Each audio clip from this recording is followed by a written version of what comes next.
Am I good?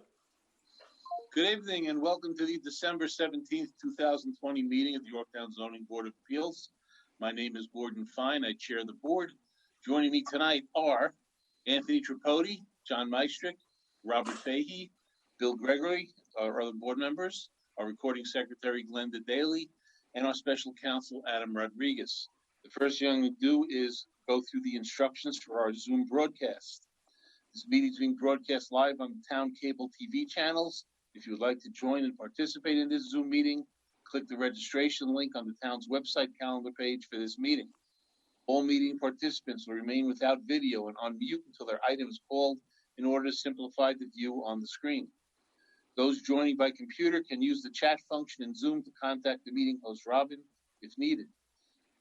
Excuse me. If you're a member of the public and would like to speak during the public comment portion of an application, please raise your hand by clicking the raised hand button at the bottom of the participants list or send a chat message to the host.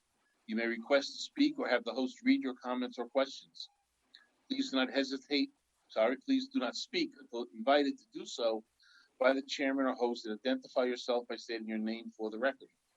If you are joining the Zoom by phone only, all phone calls will remain on mute in order to minimize the background noise. Press *9 to raise your hand to the host to indicate you would like to speak. When you're invited to speak, please identify yourself by stating your name for the record. If you're watching this meeting on television and would like to comment on an item, you may call into the Zoom meeting using the phone number and meeting information shown in the host box on the screen. Remember to tell the host you would like to comment, click the raised hand button on the bottom of the participants list, send the chat message to the host using the chat button on the bottom of the Zoom window, or if you're on the phone, press *9. That being done. Next thing we do is move on to do the October minutes. Everybody received a copy of the October minutes. Any comments or questions? No. Okay, no. I move that we approve the minutes for the October 2020 meeting. Do I have a second? Second. All in favor? Aye. The next thing is to set up our next month's meeting. Next month's meeting will be held on January 28th, 2021, more than likely in Zoom context as well. If you have to do mailings, your mailings must be sent out between January 4th and January 13th. If you send them out before January 4th or after January 13th, you will not be able to open your hearing next month. What you need to do to send those mailings is you have to go to the town hall, go to the tax office, tell them you need to send out a zoning board application and the mailings. They'll ask for your address. You give them your address. They'll then show you the names and addresses of all those people that you have to send the notifications to. When you received your zoning packet, there's a blank sheet in there to make a list. Fill out those names and addresses on that list. Send your mailings to each of those people on the list. The mailings must go out by first-class mail. They do not have to go out by certified mail. They simply have to go out by first-class mail, and you need to obtain a certificate of mailing from the post office. Certificate of mailing is simply a notice from the post office. It's a receipt showing the date you mailed it. It's stamped by the post office and it shows who it was mailed to. That's all you need to do. You no longer have to do certified. It'll cost you about $5 less per mailing. Put that together with your mailings. Submit your proof of mailings, your list, and also your sign notification affidavit along with a photo of the sign back in the packet and submit it back to our legal department prior to next month's meeting. If we don't have it by the meeting, we can't open your hearing at the meeting. Moving on. Any site visits that need to be done for next month's hearing, the members will do on their own. We don't do them as a group anymore. They'll do them on their own. They won't be entering the home. They'll probably just do drive-by site visits just to check out the property. So if it's something that's indoors, the only one to check it out is the building inspector. The zoning board won't be going into the homes. So the building inspector will still be doing their inspections. So moving on to new business.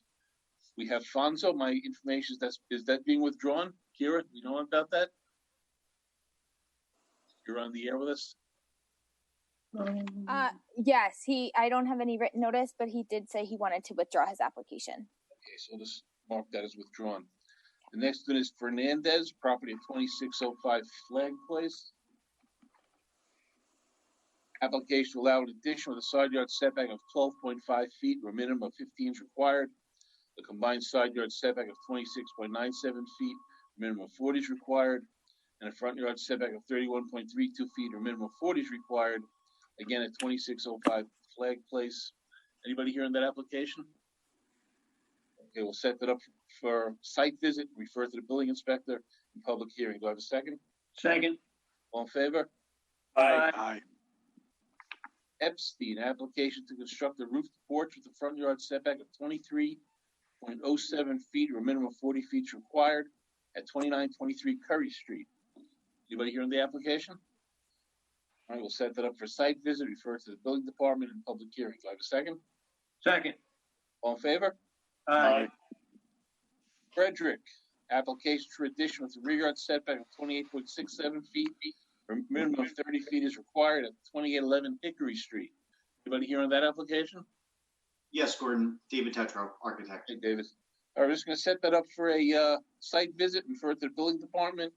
And what's the nature of the addition? It's a side addition to the building, and we're just extending the front and rear lines of the house. And by doing so, we're impacting existing zoning setback that was granted before. What's the side addition? What are we doing on the side? We are relocating a bedroom. Okay. Do I have a second on that? Second. All in favor? Aye. Medina, application allow a deck with a side yard setback of 4.59 feet or minimum 15 feet is required at 445 Main Street. Anyone here on that? Okay, we'll set that down for site visit, refer to the building department. Do I have a second? Second. All in favor? Gordon, Aye. Yes. just want to, it's in the CC zone, so we probably should send it to planning just before it's. All right, we'll send it to planning as well. All right, let's move on. Did we vote on that? There's a second? Second for me. Yeah. All right, all in favor? Aye. Aye. Cleary. Application allow an existing deck with a rear yard setback of 1.64 feet. A minimum of 10 is required at 3443 Lakeside Drive. You want to hear on that? Yes, Gordon. Dave Tetro again. So the deck's already there, I assume? It's just too close, right?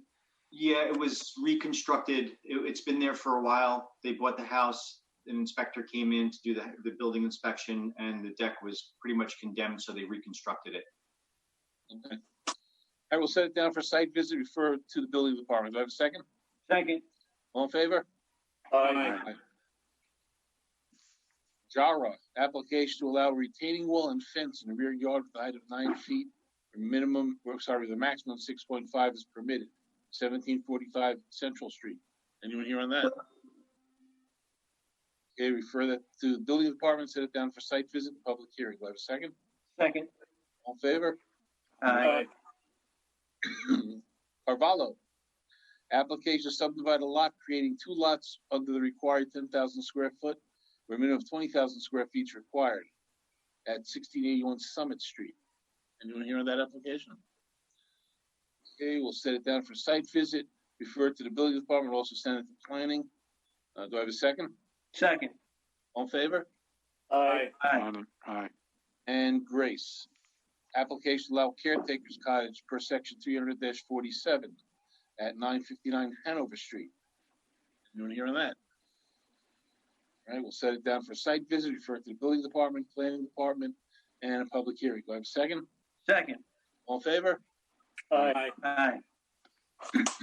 All right, let's move along now to the adjourned agenda. First, we have Mazzella, application to allow a building lot with an area of 10,000 square feet where a minimum of 20,000 square feet is required at 2060 Allen Avenue. Are the applicants here on that? Yes, we are. Okay. I don't know why we're not coming up. So last time this was on, I'm going to see if I can pull it up on my screen here. Yeah, We're waiting to hear back from the town engineer. I believe Marty. Mike Quinn sent out a memorandum a couple He of did. days. I'm trying to find it. Okay. At the very end of the Dropbox. Yeah, I'm looking for the right thing in Dropbox, though. At the very end. I know, I got to get to the Dropbox. Let's see.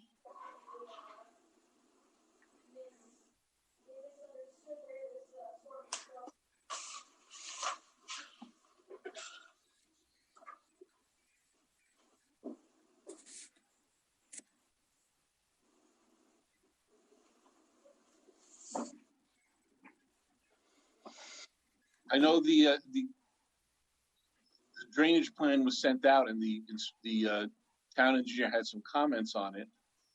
And the very last comments he wrote back today, let me find it, as always.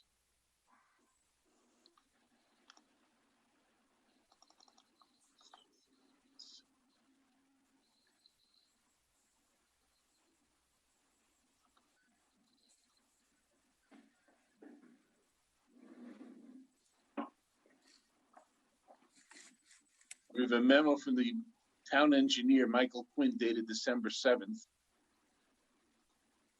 Engineering department previously sent 2 communications to the ZBA concerning the subject property dated 9/24 and 10/22. Our technical review comments were based on a plan submission made by the applicant in May 2020. We subsequently received an engineering plan resubmission from John Carroll on 11/28/20, and revised calculations were resubmitted 12/7/20. Our technical review is based on the updated documents that were submitted in support of this application and the design elements that were incorporated into the development of the adjacent lot, which is 2052 Allen. We also had a phone conference with Mr. Carroll on 12/7 to further discuss the basis of the design for 2060 Allen Avenue. We note that the engineering design for 2052 Allen Avenue, which we confirmed in a follow-up discussion with the design engineer Joe Reno, was based on eliminating the potential for stormwater runoff on the properties beyond the rear property line, properties that are located on Midland Drive and Breton Court. Stormwater infrastructure design incorporated underground storage for all rain events up to the 100-year storm event, which is 9.25 inches of rainfall over a 24-hour period. In the engineering design for 2060 Allen, the engineer incorporated the following: a total of 18 underground stormwater detention units to capture all runoff from the 10-year rainfall event. The units will be installed in the rear yard with 6-inch stone subbase. As per the engineering calculations, in a 25-year rainfall event, approximately 75% of the runoff will be captured in underground stormwater detention units. The remaining runoff will be infiltrated back into the ground surface, or flow overland. In the 100-year rainfall event, approximately 25% of the runoff will be captured in underground stormwater detention units. The remaining runoff will be infiltrated back into the ground surface or flow overland.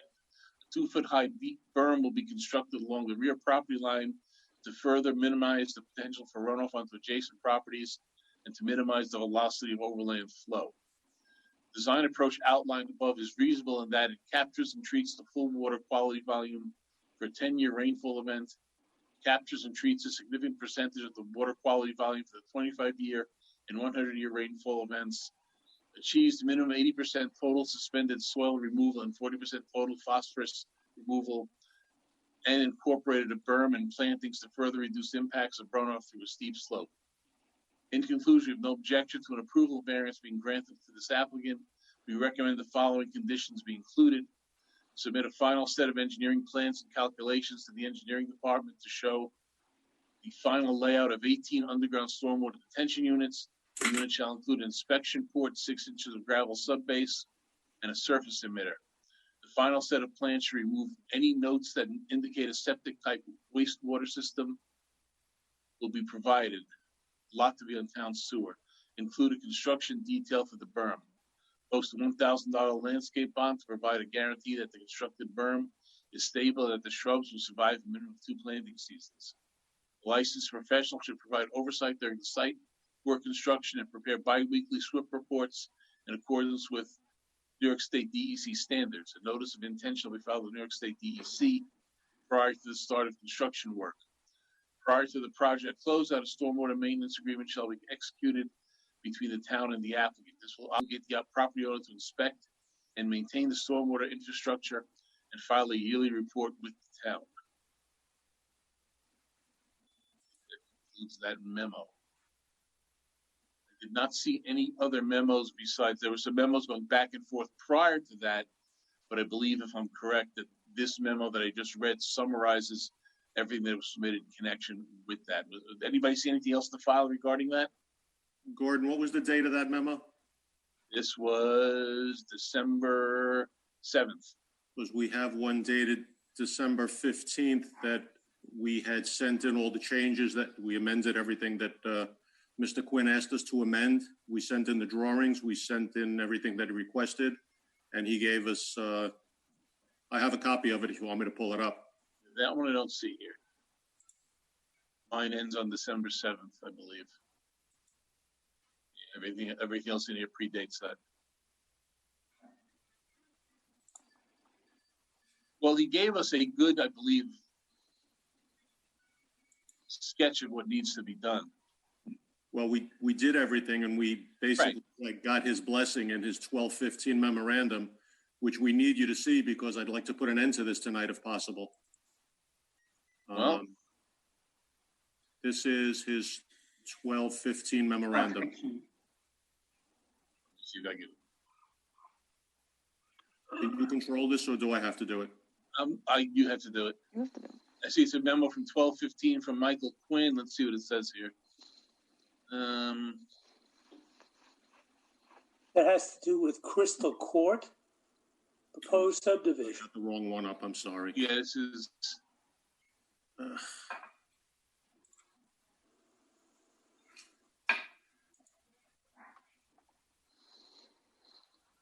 gotta see if I could find it. I thought he would have sent everything over.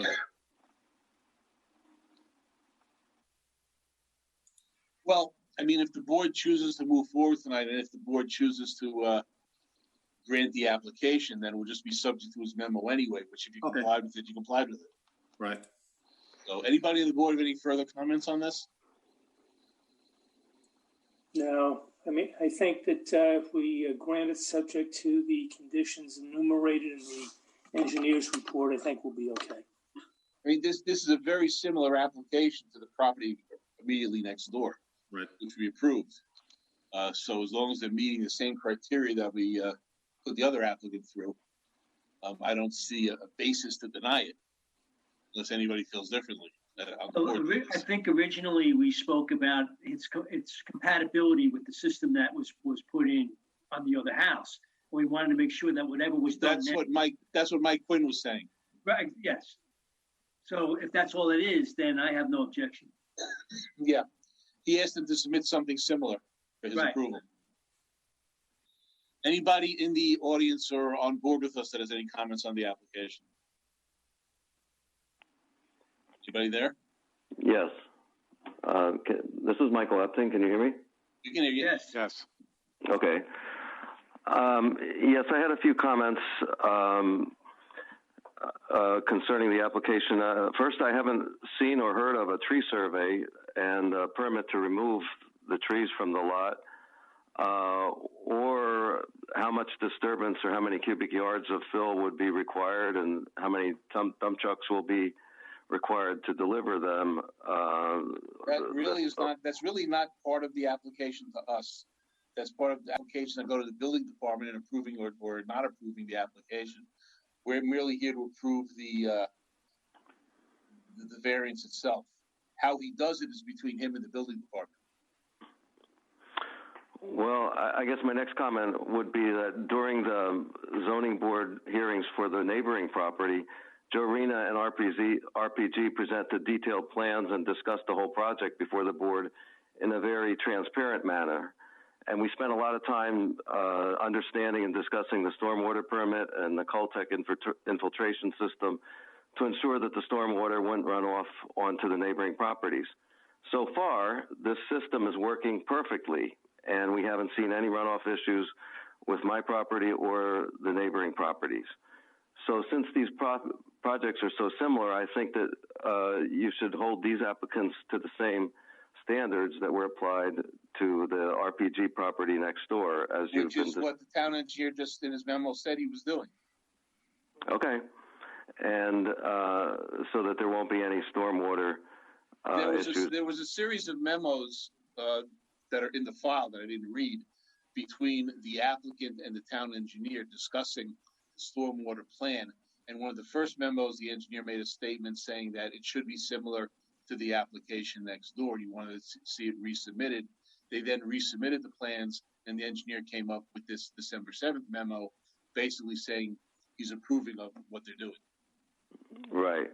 And I'm not sure if it's because we're all on Zoom these days, but with all due respect to these applicants, we haven't seen, as a public, we haven't seen any detailed plans for the application more than a superficial basis. You know, as you've spoken tonight about the memos that I haven't seen, you know, between the engineering department and the applicant. So, you know, I'm just hoping that there's nothing that we don't become aware of until the house is in place, when it's too late to make any changes. Well, plans were submitted for the house itself. The plans were submitted for the treatment of the stormwater. Those were all on file with the town. Based upon the plans submitted, the town engineer is basically giving his approval of the project, basically. Okay, well, I'd just like to note that it was a much less transparent hearing this time as compared to Joe Rena and their presentation, several presentations for the neighboring property. Well, you also have to understand two things. First thing you already touched upon is that this is a Zoom meeting, which is more difficult to see everything up and running on the screen unless the plans are put up on the screen, but plans were submitted. Secondly, the first applicant, the one you're referring to on Allen Avenue, that Mr. Rena did, I believe, you know, it was a first-time application in that area for that type of project. So he kind of set the groundwork for what we're doing here. So what we're doing here is the engineer basically said to them, show me what you can do that's basically the same as what happened next door. So you don't see the whole blown up application that you saw last time, but all the information is still there. And in fact, the memo that we just talked about does indicate that there was some discussions with Joe Rena on this particular application. And the compatibility with what was originally installed, which you. Right, exactly so. Okay. Go ahead. We were all concerned about what was going to transpire with the removal of the stormwater and how that was going to be treated. And in our last meeting, we purposely asked that a review be made and to make sure that the system that's being proposed is compatible with the system that's already there. And that's why the engineer, the memo that Mr. Fine had just read, should satisfy that we're addressing your concerns as well as our concerns. Right. One final appeal for installing a couple of parking spaces along Allen Avenue, off of Allen Avenue. I think if you would drive by Allen Avenue this afternoon, there were 10 people out shoveling their driveways, their cars out, and the biggest guy that had the biggest job was on the neighboring property where they didn't have a parking spot at street level, and he was shoveling out a foot of snow from his whole driveway to get his cars out. So, you know, again, I see that as a continuing issue for houses. All the houses on my side of the street have winter parking spots at street level, and you know, to ignore that, it doesn't make sense to me. Well, I know the applicant has already reduced the slope of the driveway, I believe, correct? Which would make the driveway a bit more accessible even in the winter. It's not as steep. Yeah, I know. Is there a place to put off-street parking as he's discussing? That's for the applicants. Yeah. Well, the top 30 feet of the driveway is just about flat by today's criteria for driveway slopes. So there's already a parking spot right at the top of the driveway for at least one car. Okay. Well, I haven't seen those plans, but I will leave it at that. And you know, if you can take that advice or file it for your potential buyer. Well, if there's room for a spot on the top, we're always going to make it as easy as possible for parking for anybody if we can do it, by all means. But as of right now, the way the plan is drawn, it does show the first 30 feet of the driveway is at like, I think 3%, which is just about flat. And then the whole driveway only goes down at 10%, which is like 10 inches per every 10 feet. So, I mean, that's almost flat too, just about. What's the length of the driveway? The whole total length of the driveway, I gotta find it on the plan, I'm sorry.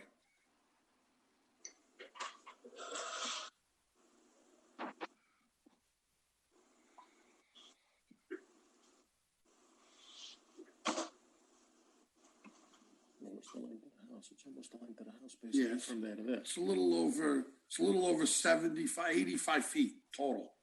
Okay. So, But you're stating that you do have significant space towards the street, that's fairly flat. oh yeah, there's definitely no problem keeping a car on the top of the driveway and getting out. What's the width of the driveway? So The two width- car, one car? I'm sorry, I didn't hear you. It's 12 feet. Okay, so you could squeeze in two cars next to each other? If you had to, you could. And there, there's some grass on the side, so yeah, it's definitely a much flatter area up top there. So yes, you could probably squeeze two cars easily facing the house. Any other comments? One final question. Will this application then need to be reviewed by the town board because of the slope and the trees that need to be removed? If there's any other application that needs review by any other board, it'll have to be done. As the other neighboring property was reviewed by the town board as well. So If it's something's required by another board will have to do it. We're only addressing our issue. Okay. So how would this fellow find out what would be the next steps? If, let's say we proceed tonight, if there's another board involved that it would have to review, how would he find out about Check it? either with building or planning. Right. Yeah, the building department will inform us if we need to go in front of somebody else. Okay. A lot of these two lots were done at the same time, and then they got the variance for the one lot and never followed through with the second lot that we're doing now. So I don't know how much further any other boards are involved with this at this point. Like I said, if any other board needs to be involved, they'll be involved and everybody will be notified. Right, then the building department will notify us, correct? Any other comments? I'll just comment on what was stated by Mr. Epting regarding the transparency.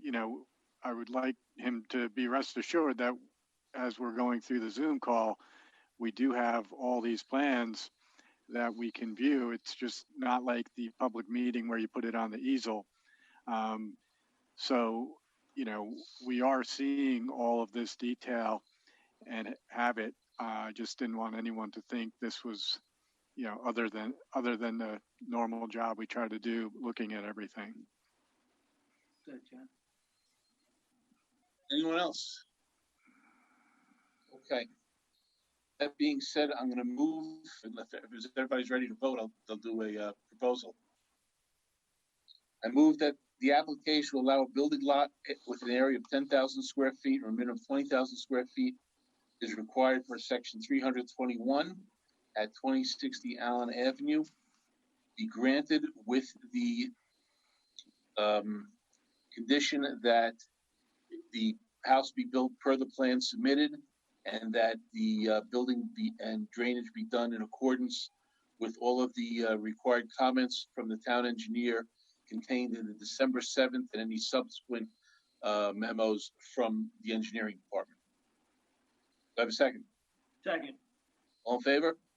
Aye. Aye. Okay.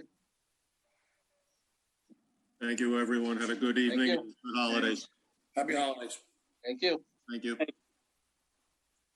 Moving on, we have Fiorito, which is an application for special use permit for accessory apartment. Anyone here on that?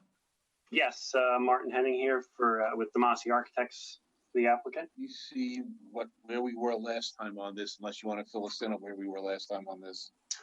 We went over the plan. We had one This is issue. the parking we needed, right? Correct, the parking plan, which was submitted to you guys. You should have that in front of you.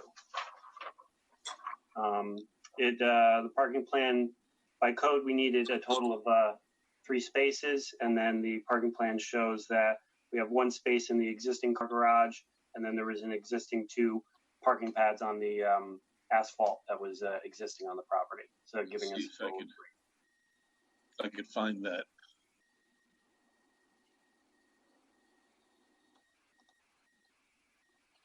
My computer's loading up. I apologize for the delay. no problem. Tony will do hand puppets while we're waiting. Anybody else on the board review these plans yet that was submitted? I have looked at the parking plan, yes. There's, How did it look? there's also a picture of the house. Yes, I submitted a picture showing, you could see the 2 cars parked, showing the 2 outside spaces, and then the 1 car garage as well.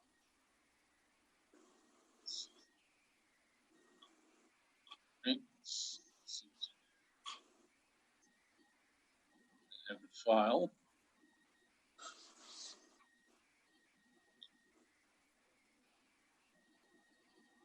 The last memo I see was October 6th. Yes, I believe that's when. Yeah, we submitted it on the 6th, and we had gotten confirmation from your office on the 9th. What else we have here?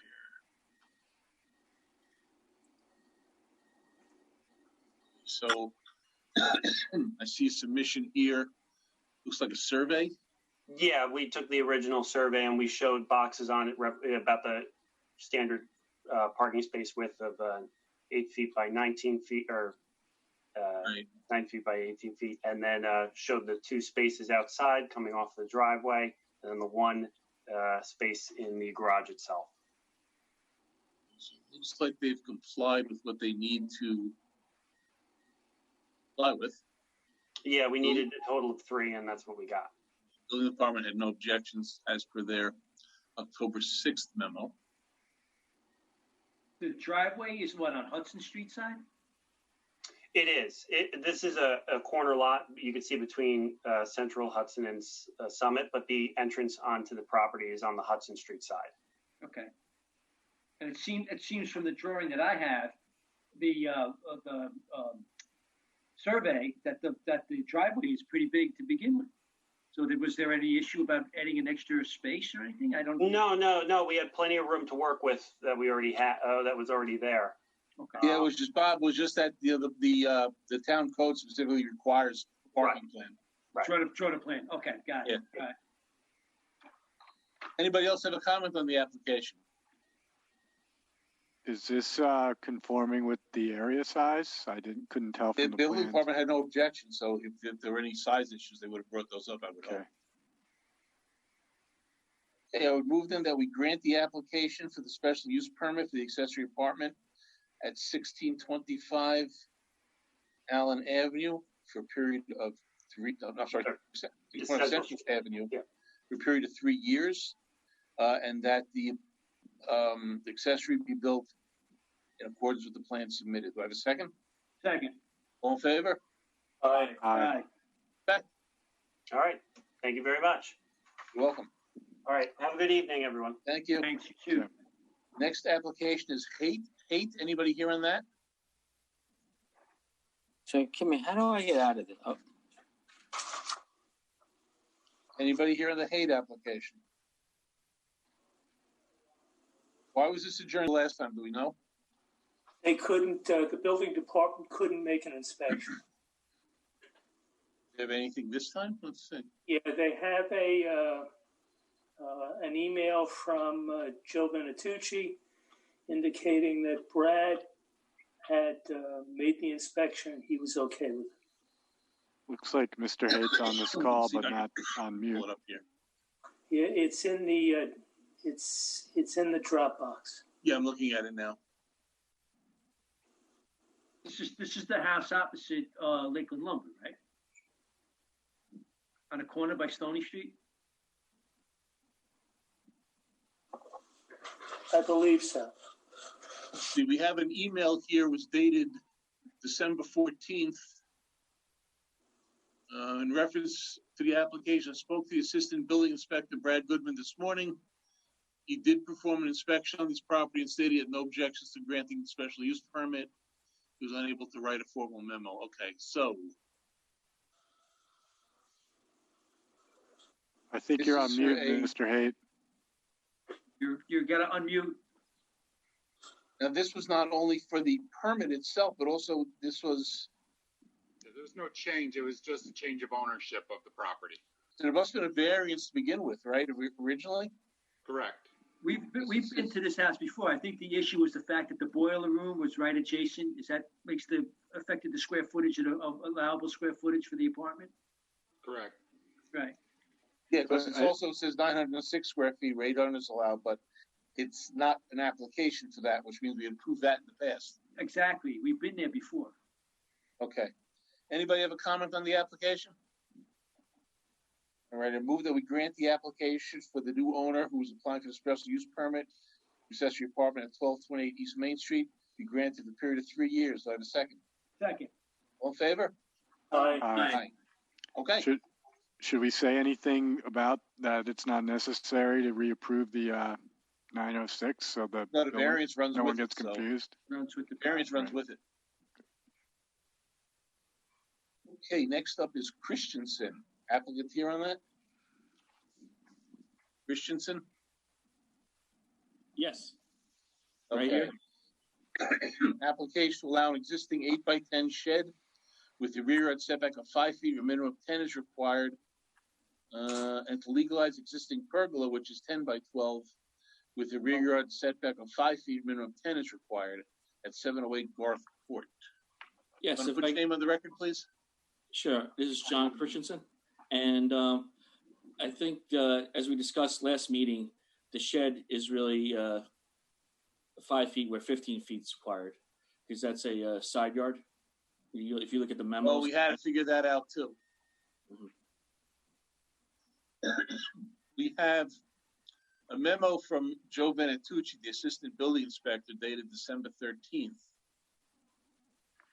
In researching this property, I found 2 previous decisions by the ZBA, which I submitted last meeting. The first was from 2001 for a shed in a rear yard that calls the front yard Heathercrest. The last variance for an addition was for a front yard addition, calling the front yard Garth Court. I believe that in the latter decision, either a mistake was made or was misinterpreted. Calling the front yard Garth Court makes the yards non-conforming, besides the fact that the fence would also be non-conforming. If it's possible to call the front yard Heathercrest, the variance, if granted, would read a shed in a side yard with a side yard setback of 5 feet, minimum of 15 is required, a combined side yard setback of 38 feet, a minimum of 40 is required, and a pergola with a rear yard setback of 5 feet, a minimum of 10 is required. I've inspected the property on November 17th and have no objections. Applicant will need a building permit and CO for the pergola. Okay. So we needed to basically, that's we're looking to confirm that also. So with this front yard variance, it's not clear to me from what the plan submitted, which street were you encroaching the setback on, Garth or Heathercrest? Garth. Okay, The, thank you. And that was in 2000. That was in 2005 when the house was built. the When original, the addition was built. the original house was set up so that the front yard setback would be from Heathercrest, I believe. Yeah. Is that correct?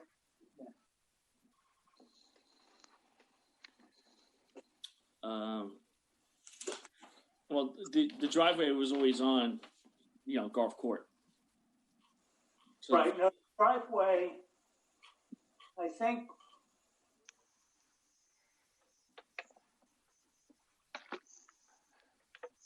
So I don't see anything that says that Heathercrest is the front in any of these decisions. What it is, that basically the way the house was originally constructed, the front yard setback was set up as being on Heathercrest Drive. And there was a zoning board action that occurred back in the early 2000s that basically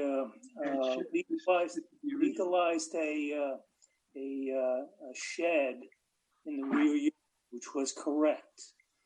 When the applicant built an addition on the house, that application was unfortunately poorly worded, and it in essence made Garth Court the front yard where it really wasn't.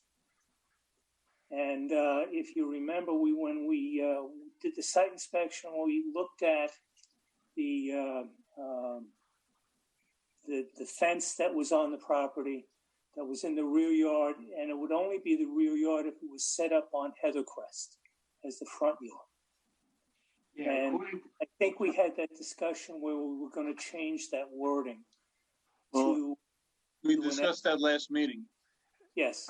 I don't agree with the building department memos. If Garth is the front, the frame shed is in the rear. The problem is that Garth really isn't the front. Well, in reality, it is the front if you go to the house, but I don't know where you know that Heathercrest was the front. I don't see that in any of this record. Did you read a copy of? Did you read the original decision that Peggy Deravlani had signed off on? It says 38 feet front yard setback. It doesn't say anything about which street is the front, so that's why I asked, where's the 38 feet front yard setback? And the applicant just said Garth Court. So to me, Garth Court is the front yard, and that's the record in front of us. No, I said the driveway is on Garth Court. What is the setback from the variance in 2004? Is it Garth Court or Heathercrest? 38 feet where 40-something was required. Which street are you closer to? It's closest to Meadowcrest. The original shed is closer to Meadowcrest. I have a picture. Not the shed, the house. Which street is the house close to 38 feet? Is it Garth or Heathercrest? Okay, the shed and the house are in the same line. So the house is closer to Meadowcrest than it is to Garth. How do I know that? From the original photographs. And also, I put it on the... right. Look at this. You asked for a variance in 2004, 38 feet. It's a simple, straightforward question. Which street are you 38 feet away from with your house? Is it Garth or Heathercrest? It's Garth Court. Right. So the front yard is Garth because you asked for a front yard setback of 38 feet, and you're 38 feet away from Garth Court. Yeah, John, but the building inspector's last memo just said that someone made a mistake in one of those two applications. No one made a mistake because the shed that's in this picture is in the rear yard with respect to Garth Court, or there are two sheds. The first variance that had to do, John, with a shed was the shed that's in the next to the pergola. If you're looking at that survey. Right. So which yard is that in with respect to Garth Court? That's theoretically in the rear yard. Okay. Which yard is it in with respect to Heathercrest? Rear yard. Right. So either way, that shed variance does not define this property. But I guess what I'm saying is that basically the first variance indicated that it was in the rear yard with Heathercrest. Where does it say that? And that was the original variance application in 2000 and what? 2001. Where does it say with respect to Heathercrest Drive that that's in the rear? Where does it say that? I didn't read that. Yeah, it's in there. Yeah, the application for a variance to allow an accessory structure with a setback of 3 feet where 10 feet is required in the rear yard in an R120 zone. Premises located on the corner of Garth Court near Heathercrest Drive. Blah blah blah. But it's an application that's we're addressing what we're just saying here. The problem, rear yard. John. The problem is that if you look at the original survey. I'm looking at right now in the Zoom. If you're looking at the original survey, you have a setback from Heathercrest Drive of 42 feet, correct? Yes. an R120 zone. And then you have a side yard, okay, and I'm trying to look at it. And I believe it says 27.3 feet. Yep. It could not be a rear yard and be legal if the front yard was Garth Court. That's too small for a rear yard. Correct. So That's what the latest memo said, was you make the yards non-conforming. What I'm saying is that when the house was originally built, it had a front yard from Heather Crest. It had a side yard of 27.3 feet. Right. It had a side yard equal to a front yard on Garth of 41. Right. And a rear yard of 60 feet or so behind the house, with the front yard being Heather Crest. The way it was originally set up, 27.3 feet could not be a rear yard if you said Garth Court was the front yard. I understand that. That was the way the house was originally built. And as a result of that, the first variance was for a frame shed in the rear yard. However, when they did the second variance, they misspoke, in essence, by saying Garth Court was also a front yard, where it really wasn't. It couldn't be. Because if Garth Court was a front yard, then you'd have a violation on the original house for the rear yard. How big is a rear yard supposed to be? 40. It's an R120 zone.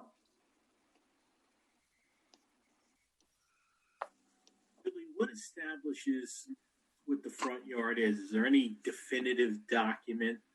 I'm sorry? Is there any definitive document that establishes that the front faces Heather Crest Drive? The only way that you can really look at it on a factual basis is to take a look at the location of the building and look at the yards that surround it. If this building was built correctly, and you could do it now today, you would have to call Heather Crest Drive the front yard, because 27.3 feet cannot be a rear yard. But it qualifies as a side yard. Right. It qualifies as a minimum 15-foot side yard, but it doesn't qualify as a 40-foot rear yard. Heather Crest has to be the front yard.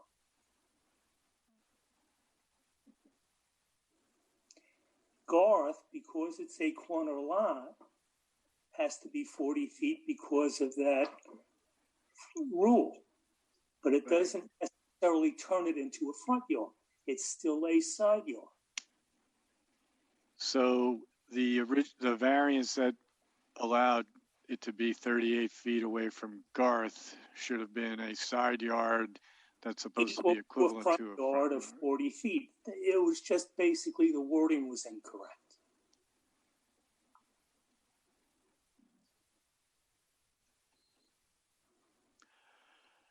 So anything having to do with the driveway, the front door, doesn't have anything to do with, you can have the rear of the house on the front yard.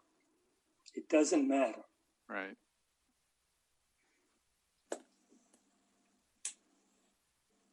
Which is why the latest memo, the building department said, otherwise you'd have non-conforming yards.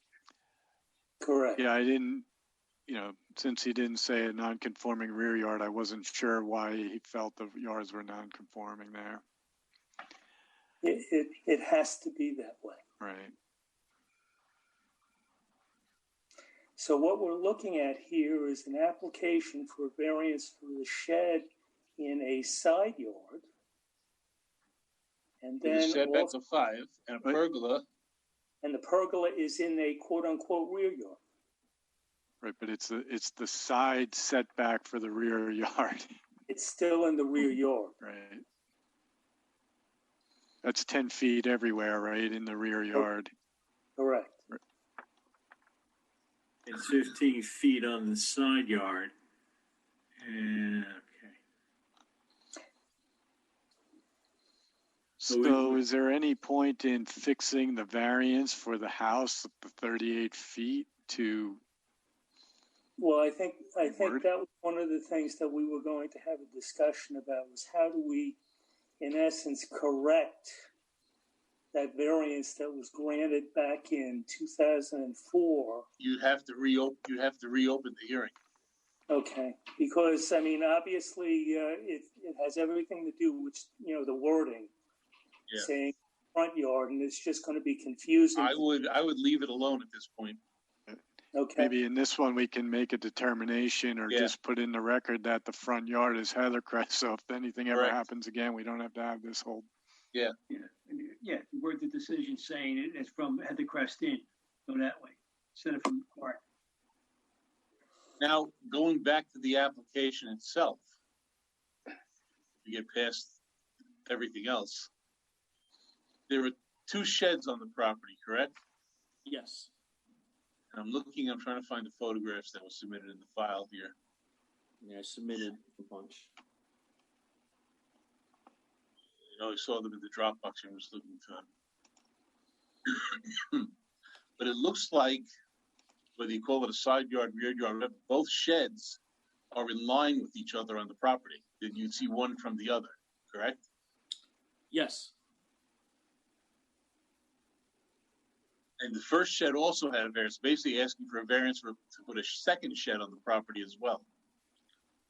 Correct. And we also now have the pergola introduced, so I think, The pergola has, if I could talk about the pergola is a new structure, but the vines in the prior pergola were there for over 40 years. And as a point of reference, I included a picture from 2001 when showing the old pergola when I applied for the first shed variance. See, my particular concern is not necessarily the pergola, because that's kind of see-through. My concern is you got 2 sheds kind of looking at each other, and they're both looking at the neighbor's property. Well,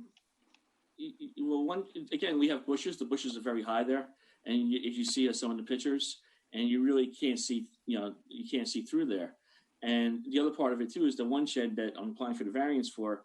It's it kind of acts as a fence for my property, because I have a fenced-in property. By having that shed there, it fences in the property. And the other part of it is too is that other parts of the property I cannot use, because if you look at the survey, I have an easement that was granted for a sewer line, a 30-foot sewer line. So that knocks out a good portion of the property where I could put a shed. So the shed that you're asking for the variance, was that the one that's next to the pergola or the other one? No, the one I received the variance for the one that's next to the pergola back in 2001. So the one that's further away from the pergola is one you're asking for now? Correct. And that's the one with the front. That's the one with the doors that are facing towards the front. It's the backyard. No, from the street, you see the back of it. If you look, there's other pictures I submitted last time that shows from the street, you see the back of it. It has like a window, and that's what you see. The doors would face the other shed, kind of deal. The doors would face the other shed. I see. They face the shed and the pergola. And the pergola is, like I said, it's been there a long time. It has, well-established roots, and it was there also when I was granted the first variance, and nothing ever came Now, up. the shed that you're asking for the variance for, how long's that shed been there? Since 2005. Are there any violations on it? No, it's 8x10. There's no violations. There were no violations filed against it. No, not that I'm aware of. May I speak? Well, I'll get that. Hold on one moment. I'm just going through my questions first. Is there a, you said you couldn't put the shed where the easement is. I'm not sure how true that is. If you have a sewer line running underneath your property, you can put something on top of it as long as they have to access it. it's gonna have to get moved, that's all. Yeah, I mean, You can't build a house on top of it. It's no different than the fence. Right, but I mean, you would incur a substantial amount of expense if you had to move the shed off the sewer line, and also, and then again, you're up against the other person's property line too over there. We'll try to keep it off 10 feet off the property line. You don't have to worry about it. Mr. Christensen, Yes. did you indicate at the last meeting that you in fact had moved that shed from someplace else on the property? Yes. What happened was I purchased that shed probably in the early 2000s, and when I did the addition, it was right against the house in the back, against the house, and it used to open up to that side part there, and then when I did the addition, it I didn't want it against the house no more. It was because when we took away the shed, when we took away the siding, it showed dampness on the siding and stuff like that. So they said, try not to put the shed, near the house again.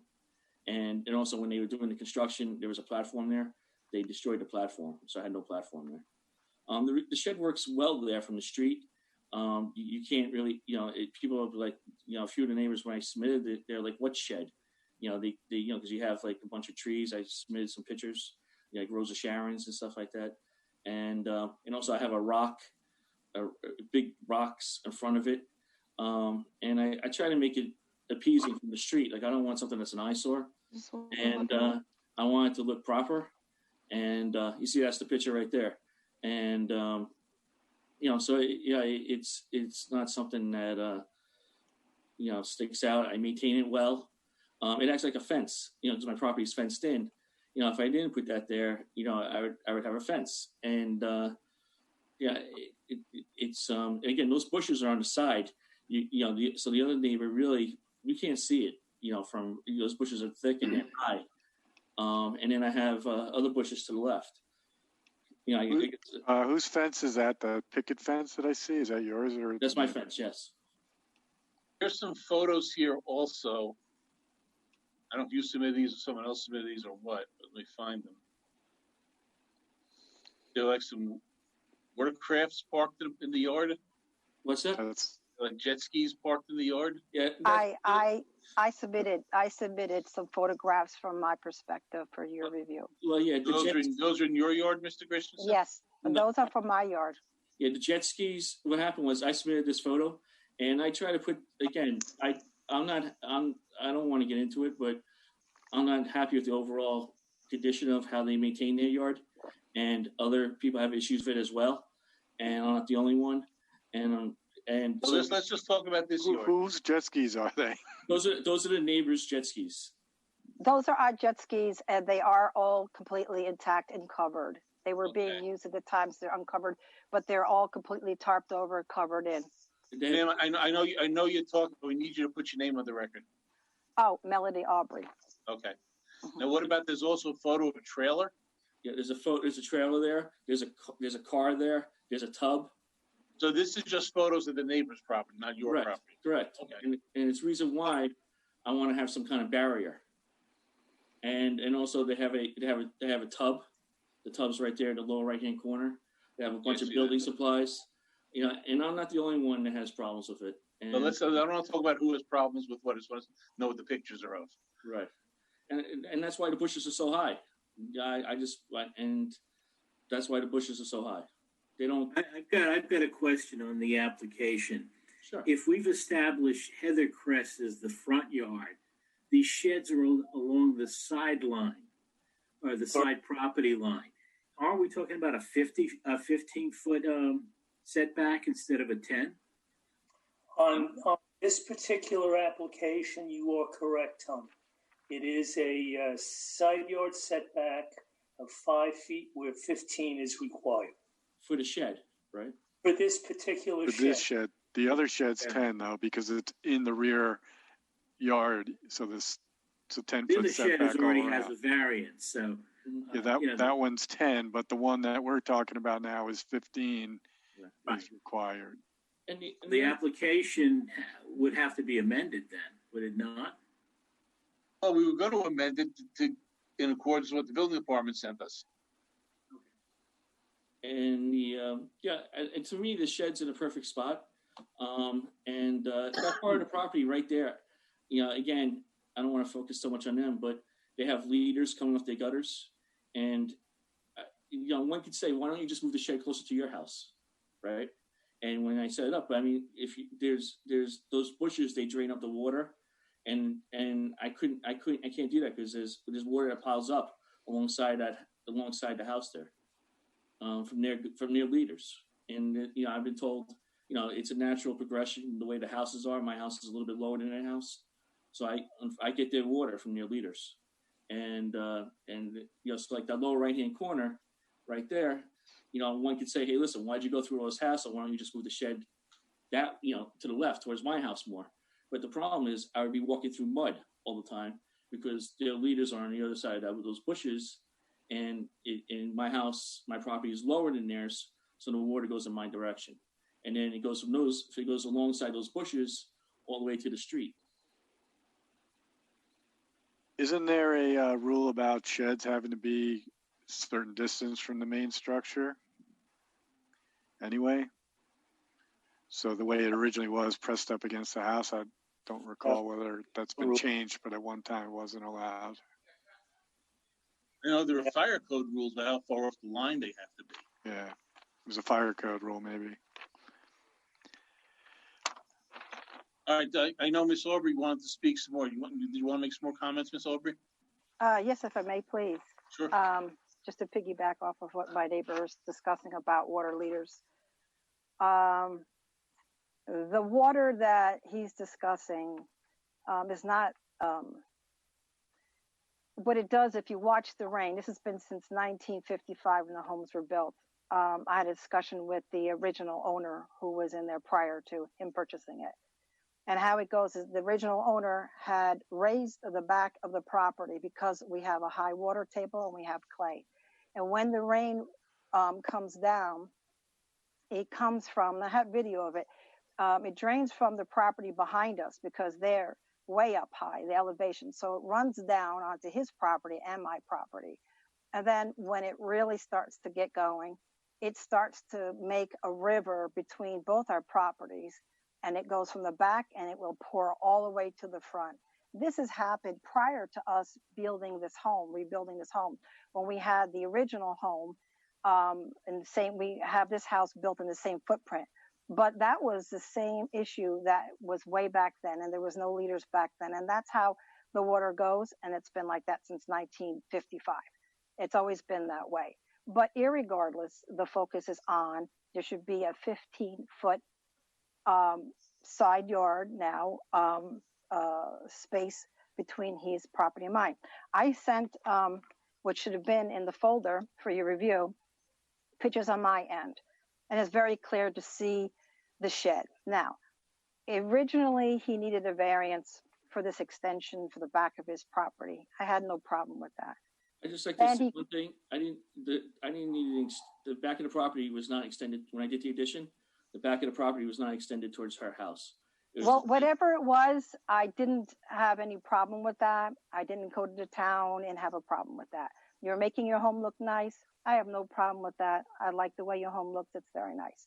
Now, you came to my door and you asked me about having a shed. So we signed the papers. We had no problem. You can have one shed. Then we noticed that there were two sheds. We brought that to the attention of the town, and the town had dialogue with Mr. Christensen that he needs to remove it. That was the decision the town made. We had a conversation with the code enforcement officer at the time who said that this conversation took place. There was no follow-up. Mr. Christensen never removed it, and that was the end of that story. No. Apparently, there was no violation filed either. And it was verbally said to the town, and it was a verbal thing that I went to the town with. Yeah, first of all, a lot of her testimony here or conversation is hearsay. First from the prior. We don't have to get into this. Isn't a court. We're not a court of law, no. Okay. But my point is that there was no written I never received anything from the town or from her. There was a tree on the property. It doesn't matter. Okay. Put it aside for now. We're looking at the subject now. Right, Okay, and I'd like to what happened speak. 15 years ago, but there is no record, at least that I know of any violations being Right. filed. So we're addressing Right. it now. Right. So I just want to speak and explain my side of the I understand. story, as Mr. Christensen had ample time to do. So that was just giving you a little history and my perspective and what had occurred. So now I see that he has this pergola, a new pergola going up, and in our opinion here, it's larger than what the other one was. He had no conversation to approach us and say, "Hey, listen, we're gonna build up a new pergola. You know, would you mind? You know, that it's only set back 5 feet from your property." But no discussion was made on that as well. No discussion was made about, can I put my shed 5 feet away from your property where there should be 15? There's no discussion with that. So I decided to speak up, and I explained, and I'm not going to rehash what was talked about the last minutes because you already know. And so I am adamant about rejecting permission for him to have the pergola that close to my property and for the shed as well. And I respectfully ask to have my the codes upheld, and that there's reasons for codes, and I'm just asking to please enforce them. I feel like it's an alleyway of structures right up against one another. It's like if you stand, there I am. So you're telling me I can't see the shed from my property. That's very close. When the bushes are full, you cannot see them. And there's the leader.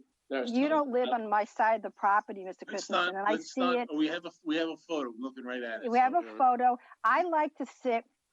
I have a beautiful lilac tree that I waited years to bloom, and I like to sit where that tree is there. I like to sit over on that side there and enjoy the smell of my lilac trees in the spring. And I planted a new garden on the side.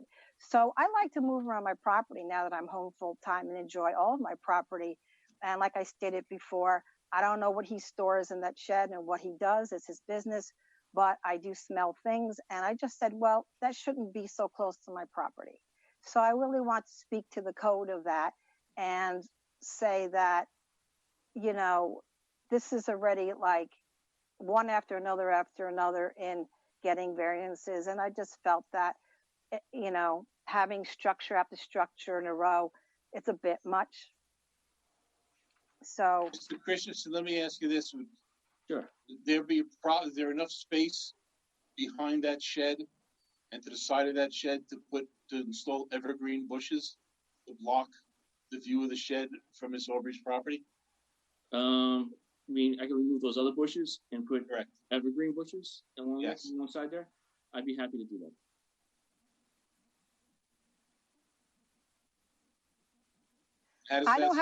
I don't have control of what he stores in there, and that's where the original problem was. Well, I mean, we don't look at what people are storing in their sheds as long as it's not illegal. I mean, that's not what I meant.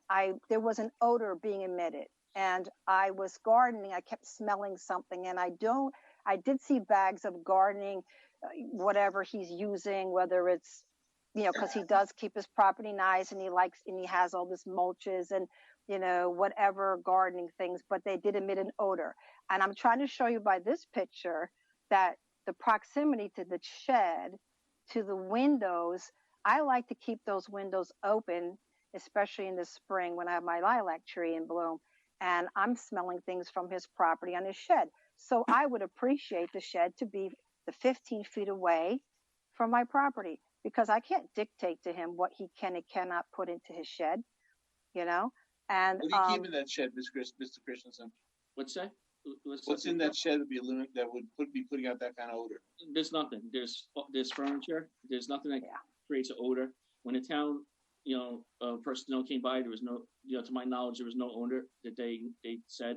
And usually if somebody has, from my knowledge, if someone has like a smell or something, you would call the town, or call the authorities, right? Because you don't know, it could be a poisonous smell. Well, that'd be because of the smell it's from. I mean, it's nothing that's it's gardening supply harmful. smells and whatnot. Come on. Okay, come on. There's nothing it's only plastic furniture that's in there. Why would I even take the and time and effort to make a point about that? Let's not argue with each other during the meeting. I opened it up for Joe Vesitucci from the town, and he saw it in there. And if anything, I have my lawnmower in the other shed, and and that's different stuff. But here, it's all like it's a cooler, it's beach equipment, it's my patio furniture, and again, if you look at the picture she submitted to you, and you see, and it's if you look at the picture she submitted, you see how the leaders are right there, and they come down, and I got to deal with all that water. And if you even look further in the picture she submitted that's on the screen, look how close her stuff is to my fence. And at times, they even hang a ladder on my fence. That fence belongs to me. All right, metal fence. So I want to move on because we have other applications also. So anybody else, any other further comments without rehashing what we discussed already? I'm just saying that I would respectfully request that I get to 15 feet from the side. No, I get that idea. And the pergola, that's much larger than what it was before. And if that would be set back to 10 feet, it should be. I have no problems at that point. Hello. Anybody on the board have any comments? Can you hear me? Who's talking? Hello? Who's talking? Hello. We hear you, but who are you?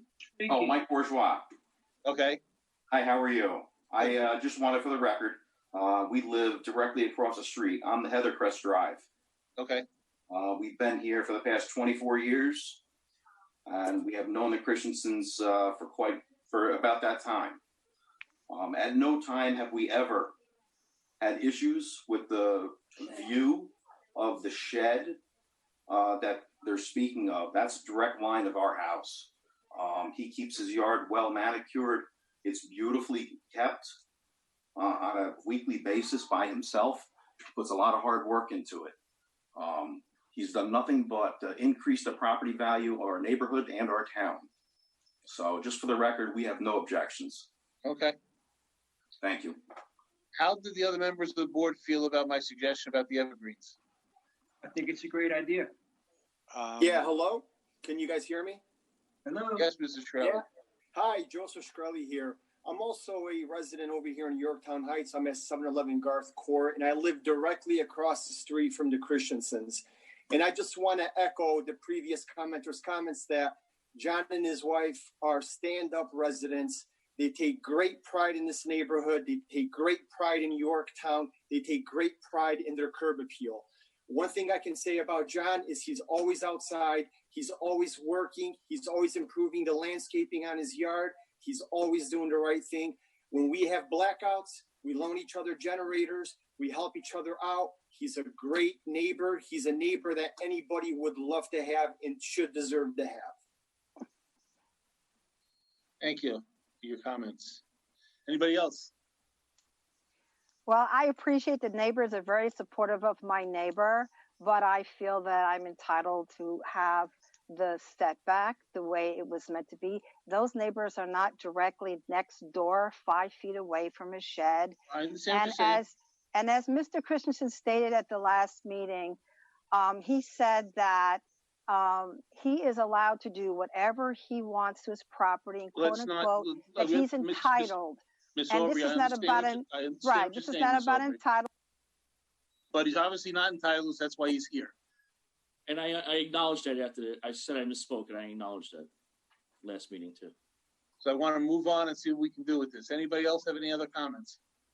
So if you're I don't know if you're going to close a reserve on this, or do you want to have a I'm ready to vote if anybody else, unless you want to close the reserve. I guess if you want to hear my thoughts on it, if you look at this property, and we talked at length about this is now the side yard and what the rear yard is, which is actually fronting a street. And, all inside that white privacy fence is a huge area of the rear yard to fit this shed in. So, the applicant hasn't really stated why you can't fit it back in the rear yard. It's very rare that we have sheds in our side yards here in these neighborhoods in Yorktown. So, since the neighbor is not interested in the evergreen, I think that should weigh heavily on our deliberations. And also, too, please keep in mind this is a corner property, so it has a side yard and it's a little funky. And also, I have the easement from the sewer easement, and I don't want, and that takes up part of it. And how long have you owned the property? But you could literally have this 10 feet off Garth, and it would. 1996. Say that again. I might have. All right, one person at a time. How long you lived there? How long you lived there? 1996. So for the last 24 years, how many times has the easement been torn up to fix the sewer?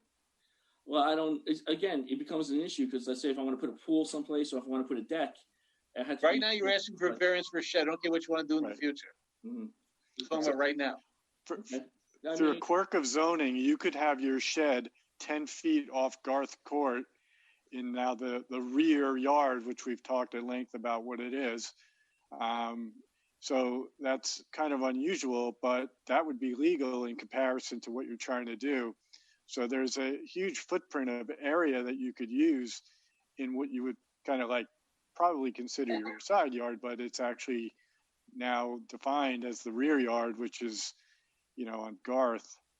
And it's hard for me personally to justify having a shed in your side yard when you have so much space in the rear yard to comply. And most of the time we're dealing with shed issues. They're in what we like to call the shed corner because it's the only place where they go on the property that makes any sense. But what John's saying is, in this case, you have a pretty large piece of property where the shed could go legally without any variance whatsoever. Yeah, and the first thing we have to do when looking at any variance application is to determine if the applicant could achieve what they want without us granting a variance. Yeah, and one of the issues that, in support of what John is thinking, is the fact that this shed has been moved already. Yeah. Well, I understand that, and I appreciate that. The shed basically, when it was next to the house, even though it may have adversely affected the siding, was in an illegal location. And basically what happened was that it was moved. Right. Yeah, what happens is when the shed's there, I think at this point, if I was to move it, it wouldn't survive the move. It's plastic. It's been there for 20 years. Then you'd have to put a new shed up if we denied it, if you really wanted one. Right. And also, too, keep in mind is that the way I have that landscape now, this big, as you saw one of the pictures from the street where I have the Rosa Sharons, there's big boulders there. And those boulders, it all kind of situates the landscaping part of that side of the house. And it looks pretty the way it's lined up from the street. It doesn't look bad, and it doesn't look, and it creates like a... Well, from your point of view, not from your neighbor's point of view. Well, the neighbor who looks directly at it said he had no issue with it. Well, you have a neighbor who looks directly at the side of it from a side yard. Well, there's many strange facets with this application because of the yard situation, so that your rear yard is actually, very exposed, and you have a 6-foot fence that's right up against the street, but that's legal because it's in the rear yard. There's some unusualness here, but that doesn't really, we're not here to judge, our opinions on a lot of these issues, whether it's pretty or not. We have a situation where you're trying to put a shed in a side yard, and that's not a usual thing to do. And you have, another shed as it is, which has been granted a variance, but we have a neighbor that's got strong opposition, and it's her that's most affected. So it's very hard not to consider, that testimony. I know, but the doors don't face her. It's just the side of it that faces her. Doesn't matter with the doors. It's back in the shed that faces her. So the question comes down to, how can we better screen that shed? Is there a way that we can do something that we can screen it that would make it less intrusive to Mrs. Aubrey? You need 8-foot evergreen plantings around it, which are kind of expensive to do. Oh. And the neighbor didn't seem to be interested in looking at the plantings either. And we also have a pergola, right? So part of what we're here for is, and think about your own situations and your own property. I don't know that I'd want 3 sheds along the side lines of the property between my and my neighbor. And, I don't think her opposition is irrational on this situation at all, personally. Also, given the fact that there is a bigger piece of property there where the shed can go. Right. We may want to talk separately about the pergola. That is more in the traditional now rear yard, and it's a lot less of a, offending structure. Well, it's see-through. Yeah. Did the pergola require a permit? Yes. Yes, I applied for it. It's applied for. And also the pergola has big roots, it has like big vines. The vines have been there for over 40 years. If I took away the pergola, the vines would die. The whole reason why I have it is there so the vine, it survives. What are you growing? Wisteria? Is that what's on that? Wisteria? It's been there since the prior owner, so I'm not sure. Yeah, so what you're telling us, in zoning speak, is that you can't move the pergola because it would kill the trees. Correct. So exactly. So, I would prefer not to move either one. But if I had to move one of them, I guess the shed. But I mean, like, how far away does the shed have to be from my house? Well, if you put it in the rear yard where that other shed is right now, okay, that would be the rear yard. You just basically have to keep it 10 feet off the property line. Okay. 10 feet anywhere. It could be 10 feet off Garth Court as long as it's behind the house. And the front of your house is Heathercrest. The back is, perpendicular to Garth. So anywhere in that big fenced in space, but 10 feet off your property lines, it would be allowed. Well, I mean, from like... Depending where you're going to locate it, you'd have to be 10 feet off the back line and 15 feet off the two sidelines. Mm-hmm. I see.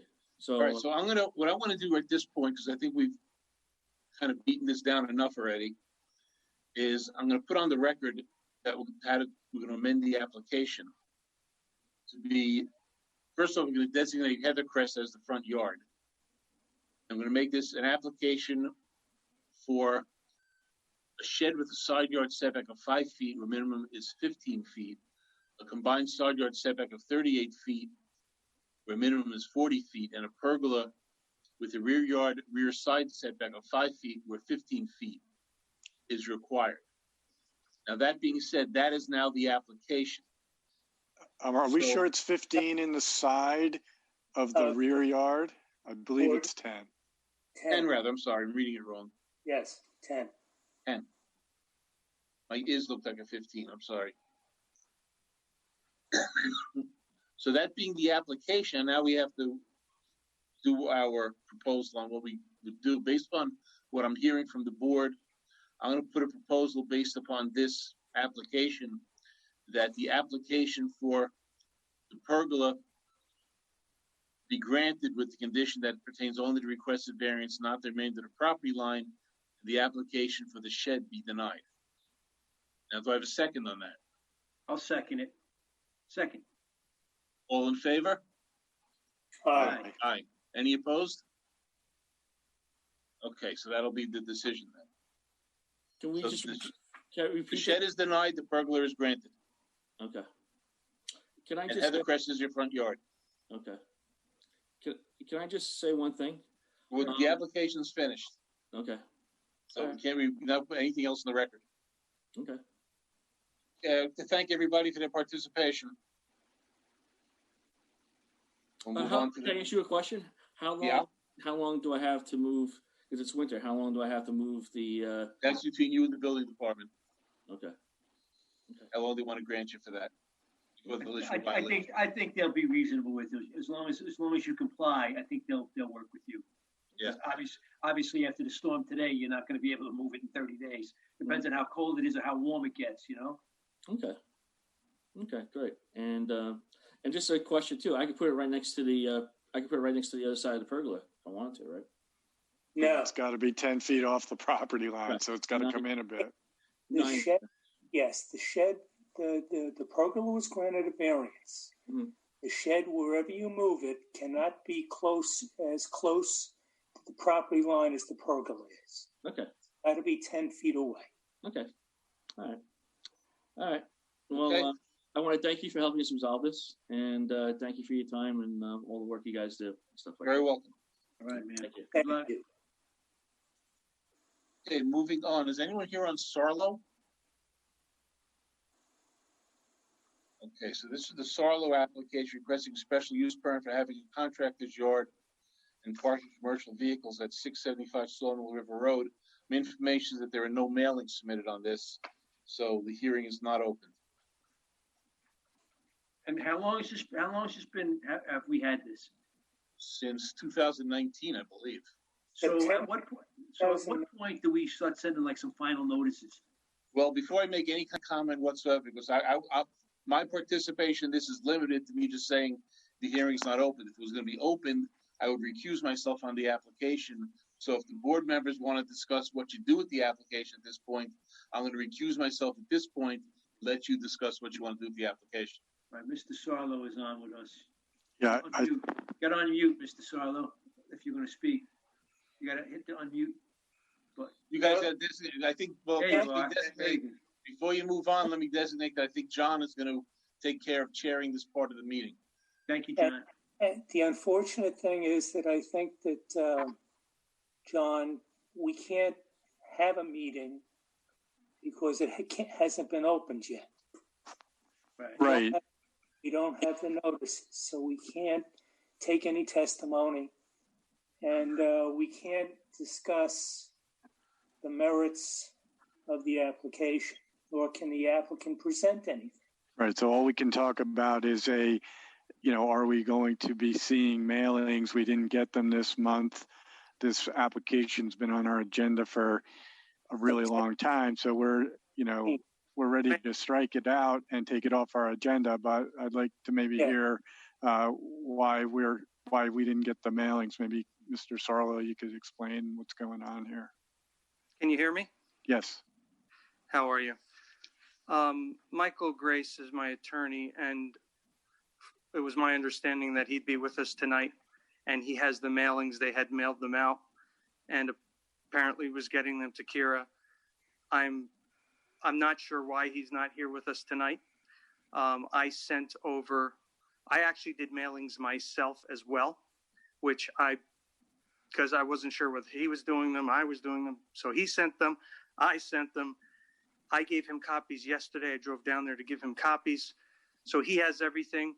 Kira has some pictures that I had sent. So everything, you should have everything tonight, and I have no idea why you don't. I spoke with Michael, I believe yesterday, and do you have a copy of the mailing receipts with you right now? I have them. I took a picture of them, so I have those. I do have those.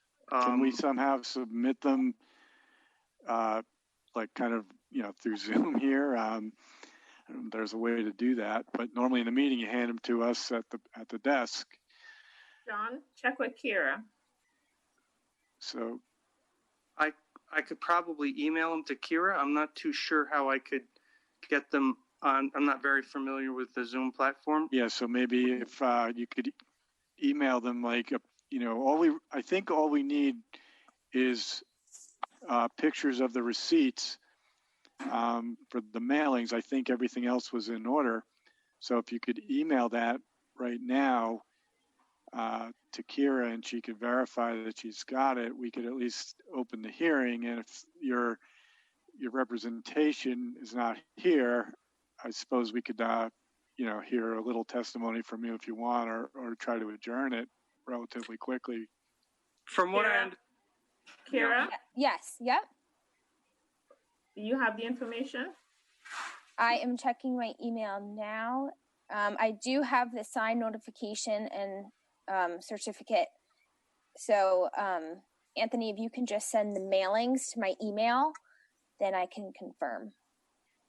Okay, I do believe Michael was going to adjourn this meeting anyway, because he was going to try to get a walk through the property with the supervisor, I believe, and he wasn't able to do that for whatever reason.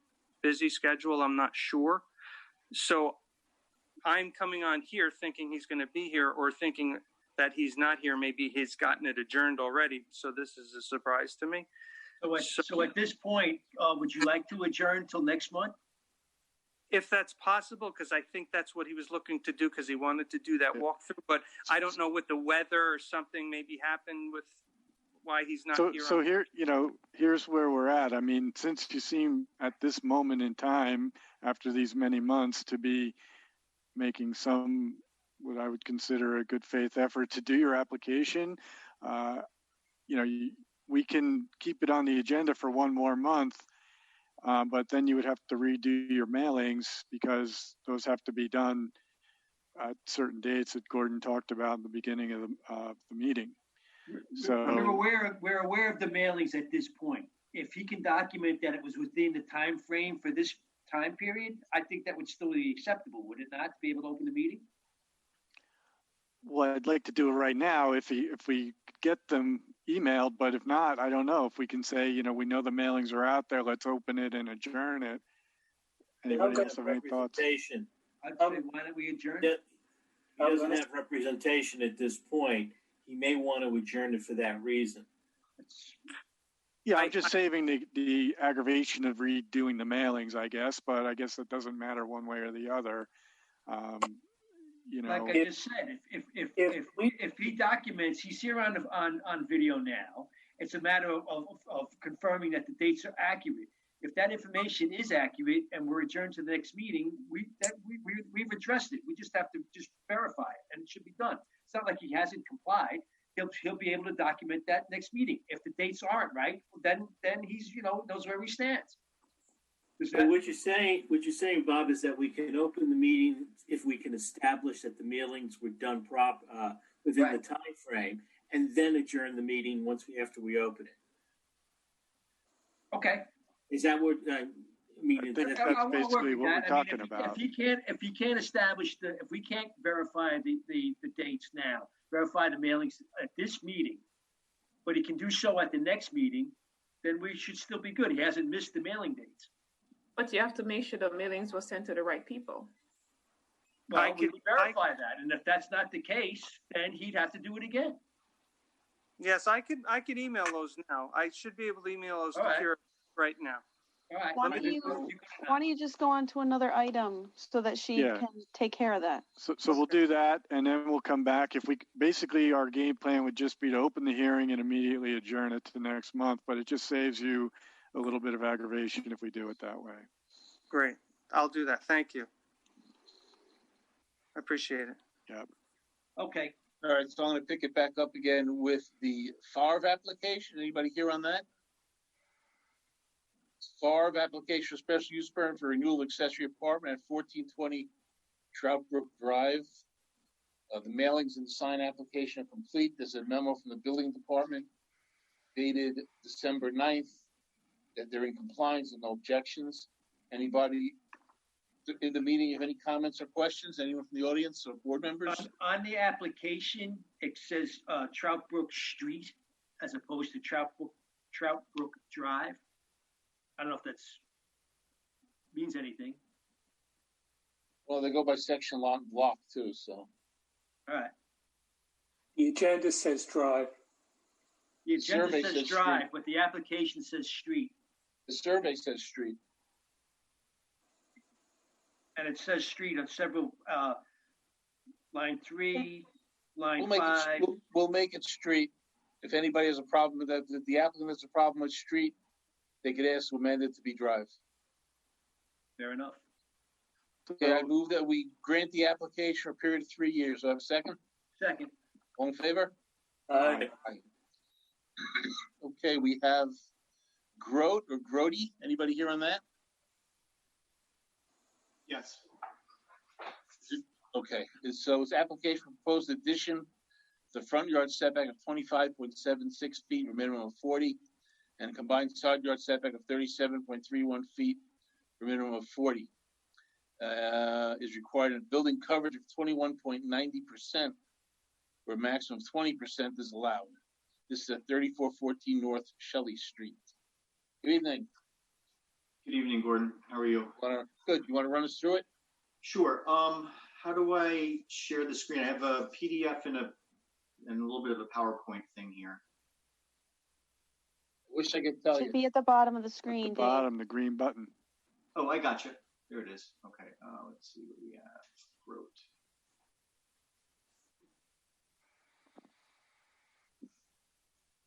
Okay. All right. So we already spoke about what was requested by the owner on this project. What we are looking to do is this is the front yard. You guys can see my mouse? Yes. Okay.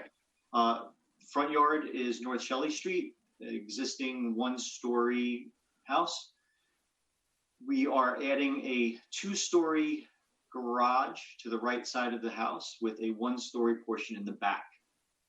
The side yard here is what we're looking for, which is, it's a combined, we're okay with the side yard, but it's a combined side yard setback, building coverage, and front yard. They originally had a variance granted for this covered front porch. We were just extending that line across. We're keeping that portion one story to match with the covered porch, and the two-story portion is lining up with the house itself.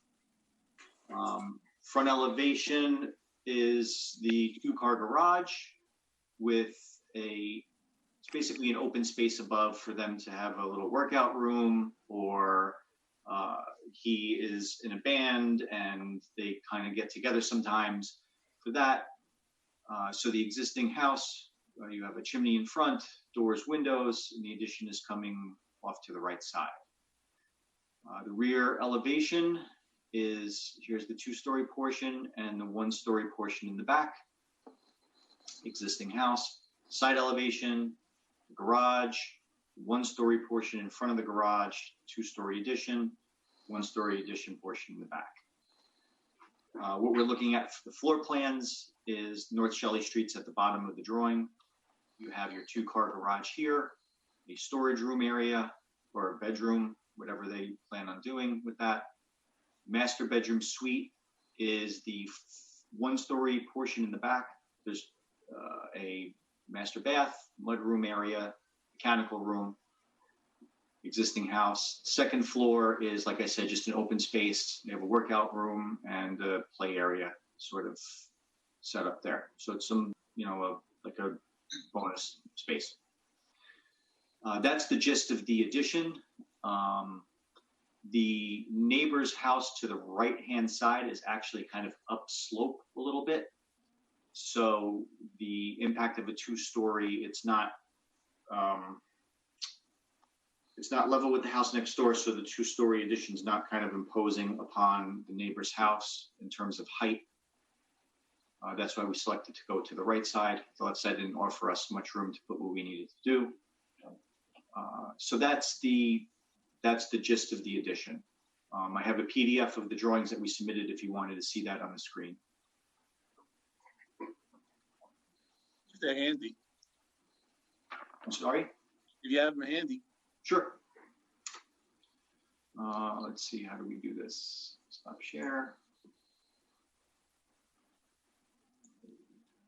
Okay, so share screen.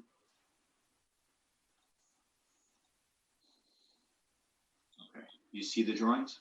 Yeah. Okay, so three-dimensional model of what this would look like, kind of looking from Shelley Street to the right-hand side. And these are the plans that I showed you on the presentation. Again, the garage, master bedroom, bedroom or office, second floor open space, and the front, rear, and side elevations. Just let me know if you want me to zoom in on anything or. No, I'm good. Anybody else want to see anything? Not me. All right. Anybody in the audience have a comment on the application? No? Anybody on the board have any further questions? Nope. Okay. It doesn't appear that the granting of this would have any detriment to the neighborhood. Would certainly improve the look of not that there's anything wrong with the house now, but would improve the look of the current house. I would move then that we grant the application proposed addition with a front yard setback of 25.76 feet for a minimum, before I do that, we do have a memo from the building department dated December 13th. No objections.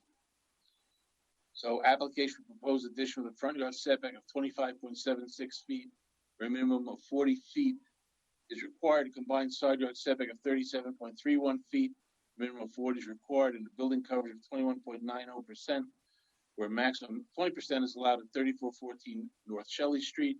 I move that we grant the application with the usual stipulations that the project be built in substantial conformity to the plan submitted, and this pertains to the requested variance only, not the remainder of the property line. Do I have a second? For 3 years. Oh, second. All in favor? Aye. Aye. Aye. Okay. Get that, David. I'm all set, thanks. We're all set. man. Just hanging out for the next one. Okay. You have Golio? Yes. Application allow existing deck and expansion of this deck with combined side yard setback of 39.20 feet, where minimum of 40 is required at 2936 South Deerfield Avenue. Alrighty. So what happened here? Let me go with this one. Here it is. Okay, so what happened here is South Deerfield Avenue, there was a deck application a while ago, and the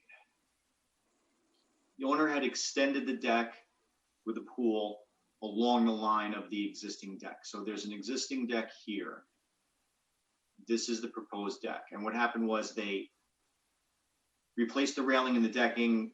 Building department came in, issued them a violation. We came in and legalized the deck. And as we were going through the process, we found out that we were short on one of the side yards. So an aerial view, South Deerfield Avenue here. Here's the pool. This is the existing deck here, and then the proposed deck here. Well, the newer portion that's being legalized. I don't know how well you can see this, but this was the original survey that we worked off of.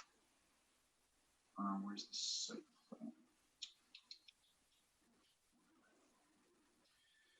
plan? Let's go to the pictures because I can explain it a little bit better. So on the left-hand side, the left photograph, this is a portion of the existing deck here that was granted or that was approved a while ago. Looking further back, you could see the raised portion of a deck and kind of the pool through the railing. And then this is from the rear looking towards the front. So what we're looking for is a variance for this portion of the deck that's in line with the remainder of the deck. And either the property line was skewed a little bit, or one of the original surveys had to miss or incorrect dimension on it. So that's why we're looking for the variance here. Picture on the right, I see stairs. They don't protrude out from the. No, let's see how many. Let me see if I can get a better shot of this. I don't know if I zoom in. I don't know if you can. Is it zooming in for you? Yeah. Okay. Yes. Oh, okay. It goes so down. that's I could do. Yeah, it's all in line with the deck. Yeah. So it's only that small piece that's not complying at this point. Correct, because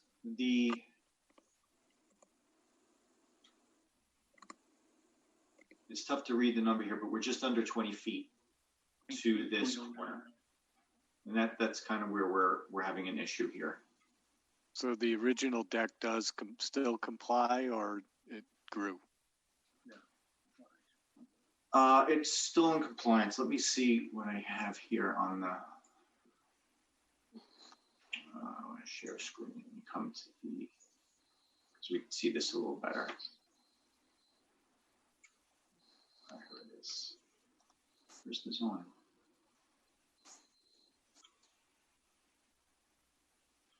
All right. One more time. Let me just see one thing here. Okay, so yeah, that's the problem. The problem is, the problem is this corner of the proposed legal deck being legalized. The original deck is within the setback to give us the required side yard. I think. If you read the phone. Okay, so no, so that was it. That's the one. Okay, now I remember my conversation with Joe Vinatucci. The existing deck was built, we didn't have the 40 feet originally when it was built way back. So by carrying the deck line to the new one, it reduced the 40-foot requirement even more. So no, the original deck, that was the problem. That's right. The original deck was supposed to comply, but apparently it, maybe when they built it, they just didn't measure it correctly or whatever it was. But problem is that the rear corner has a greater impact on the total than what the original deck was. So that's what we're looking for. It's just a combined setback for the deck, working off the existing line of the deck, which put us under the 40 feet.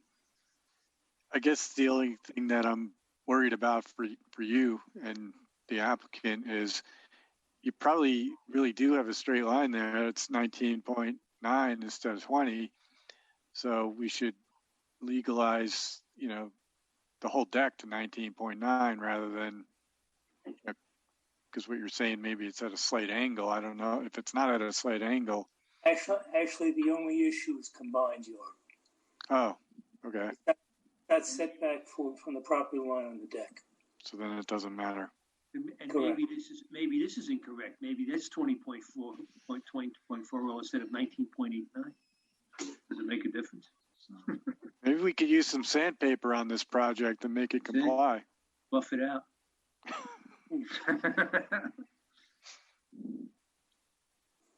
Use thinner wood. Well, let's see. I mean, it's as far as talking about major variances, it's as far from a major variance as you can possibly be. Yeah, I don't think it's.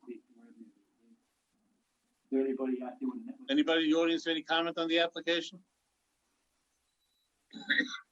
As I just stated, this is a pretty minor variances, 0.80 feet of a variance. I think that's going to change the character of the neighborhood. Well, one thing actually that down, I'll tell you that much.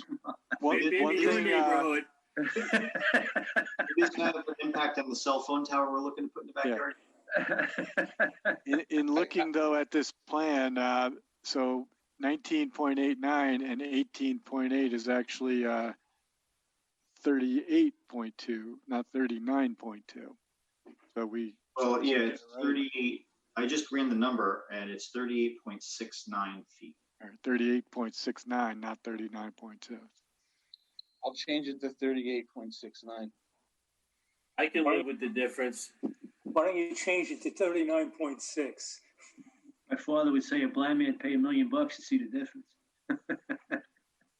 You're twice, cut once. That's okay, but boom.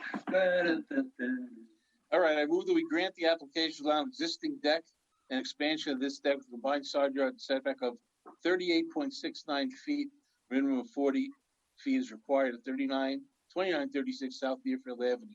And this pertains to requested variance only, not the remainder of the property line. Do I have a second? Second. All in favor? Aye. Aye. Okay. All right, everybody. Thank you very much. Any more, David? No. I know that guy in the corner. That's Michael Grace. Anyone here on Frigette? Yes. Okay, this is an application for an existing carport of the front yard setback of 24.6 feet, where a minimum of 40 feet is required.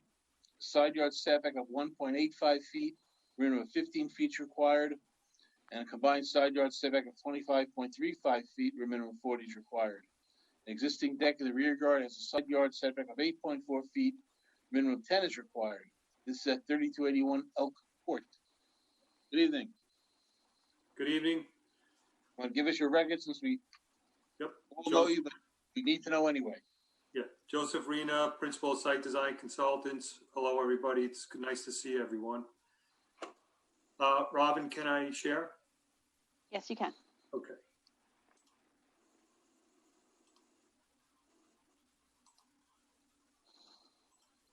Wow.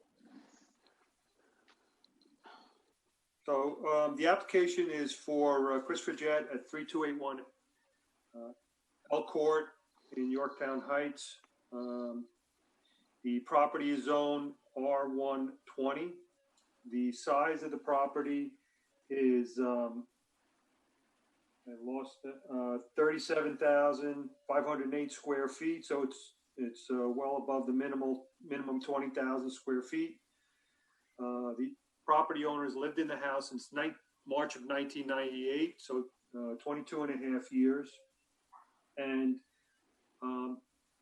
during this period of living there, in about 2005, he constructed above the ground pool with a deck around the pool. And at about the year 2000, he added a carport addition on the left side of the house. I just want to point out something to you here is this cul-de-sac, how exaggerated it is, and I'll give you some more specifics on that when I bring up the site plan. A street view of this, looking up the driveway. Here's the carport addition on the left side of the house. Off the back here, you can see towards the back where the pool, the elevated pool is.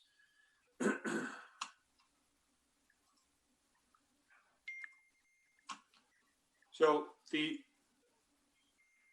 variances that we're talking about, so in regards to the carport, we're looking at this area here.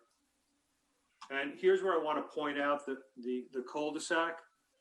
So typically a cul-de-sac right-of-way is somewhere in the vicinity of 110 to 120 foot diameter, where this is 140 foot diameter. So you've got quite a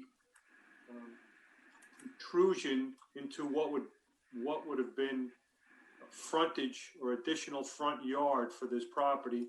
Not that it's relative, but I just wanted to point that out as far as distance from the roadway that really exists. So the variance that's required here, that 1.85 is to the roof overhang of the carport. The actual column line that supports the roof is only 5 foot 2 inches from the property line. So we took the worst case scenario and we're looking at asking for a variance to the roof overhang. So this is a legalization of both these structures. The deck, so we're at 8.4 feet here, where 10 feet is required. That is the second variance that we're looking for. I'm sorry, third variance. The second variance is the total yard, combined side yard, where 40 is required, and we're at just under 25 feet. That's the extent of my explanation. How long have these structures been there? The carport's been there since 2000, and the deck, the swimming pool and deck, since 2005. So 15 years and 20 years. Okay. Anybody in the audience have a comment on the application? Okay. Anybody on the board have a comment on the application?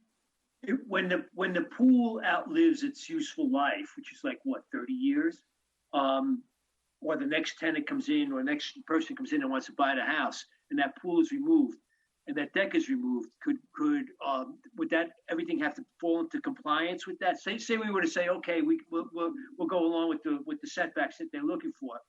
Could you restrict it to what's there now, and once that's gone, it goes back to the original? Variance has to run. The variance has to run with the property. Yeah, can't run with the structure. Okay. No. All right.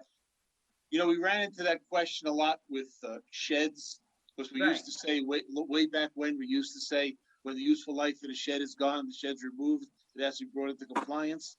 Right. And then you have the issue of, well, what's the useful life of a shed? How bad do you want it to really look before you have to get rid of it? And then who's going to know if you put it back in the same place? True. Okay. Just a thought. Is that deck like a freestanding deck or? Yeah, it's elevated all the way around. As you can see, there are stairs coming up off the patio on this side here. And then does it have like footings in the ground, or is it just like resting on the? Correct. There's footings in the ground supporting the deck. Any other Because comments? it doesn't look too hard to chop a little off there. You know what I'm saying? To make it comply. Yeah, I mean, it would require an alteration of the actual structure of the deck, because in that corner you have a pier there. Right. So you'd have to take that pier out, and then. We were talking about 1.5 feet. Yeah. Well, in the context of this property where you're 1 foot off the property line on the other side, there's, I don't know, it's not in isolation. Well, it's been there quite a period of time without any issues. As you look at what's surrounding it, there's nothing there. You look at the property immediately above, and it's like there's nothing there. Yeah. Yeah, I mean, it's really nice. Yeah, I agree with the concept of the cul-de-sac because I did go by there and was surprised that there was a front yard setback problem. Yeah. But now Joe explained it pretty clearly as to why that's there. You don't visually see that from the road. What's the length in the front line for these two lines? Is that what, about 125 feet? This length here?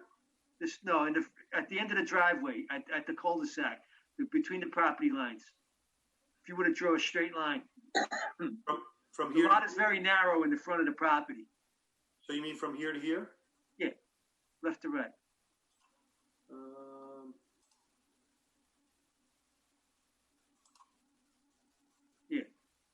Yeah, so it looks like it's about somewhere around 95 feet.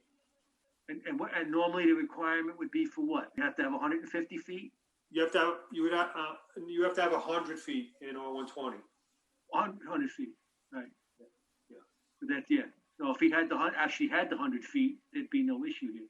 I mean, look at the line. So it's back here. Right. It's only 60 on a cul-de-sac, though, right, Joe? Well, it's 60 frontage on a cul-de-sac, but you still have to, at the building line, you're still supposed to have the width of 100 feet. Any other comments?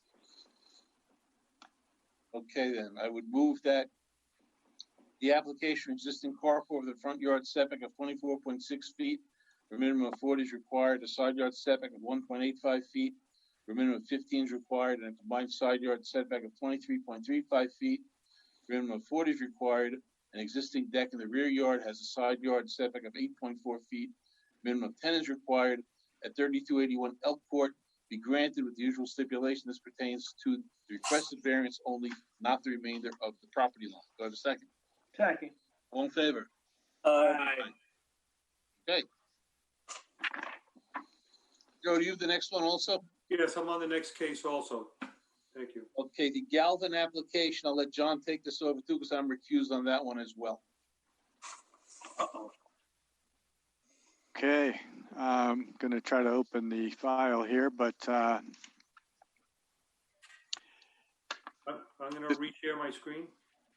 Possibly. So this is an application to allow a shed with a side yard setback of 0.6 feet where a minimum of 15 feet is required, and a deck with the rear yard setback of 7.5 feet where a minimum of 10 feet is required as per section 300-21 in Appendix A of the Town Zoning Code. So, Mr. Arena, if you want to just share and explain what we're looking at, that would be fine. Just 1 minute here. I just need to do my math. Okay. This is the property. Just want to get myself set up here. So it's at 2864 Hedwick Drive. Again, this is a R120.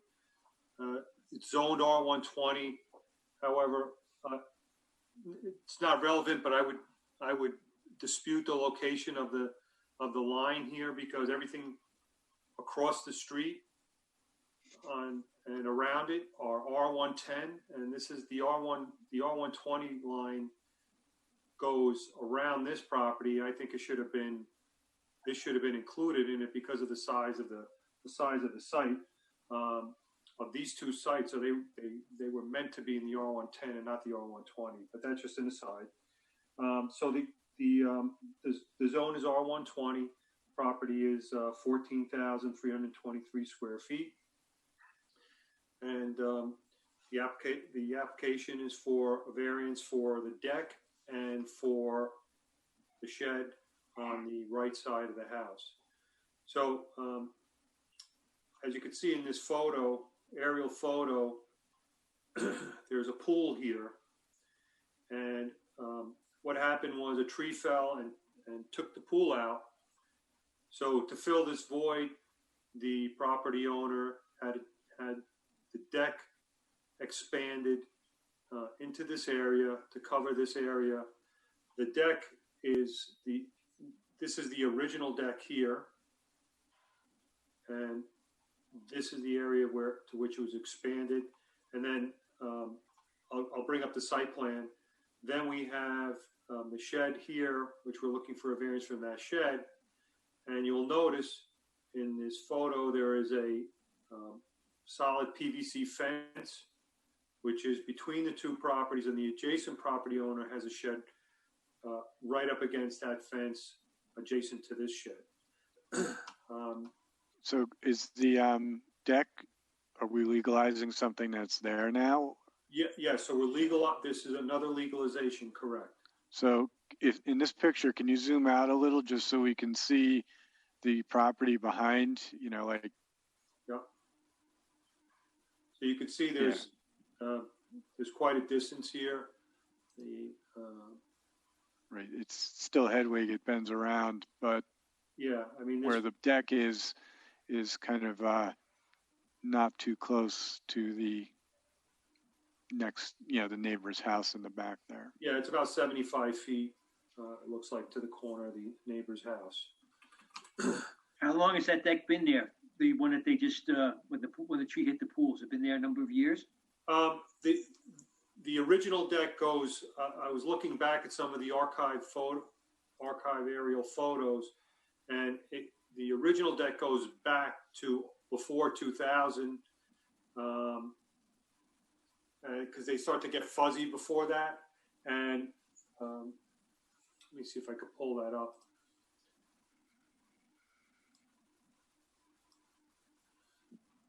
So it's really not, it's kind of fuzzy, but here's the original deck is here, and here's the shed. Right. Right there. So that's back 2000. If I go a little before that, that's what happens. Then we start to lose. Was that a biplane took this one?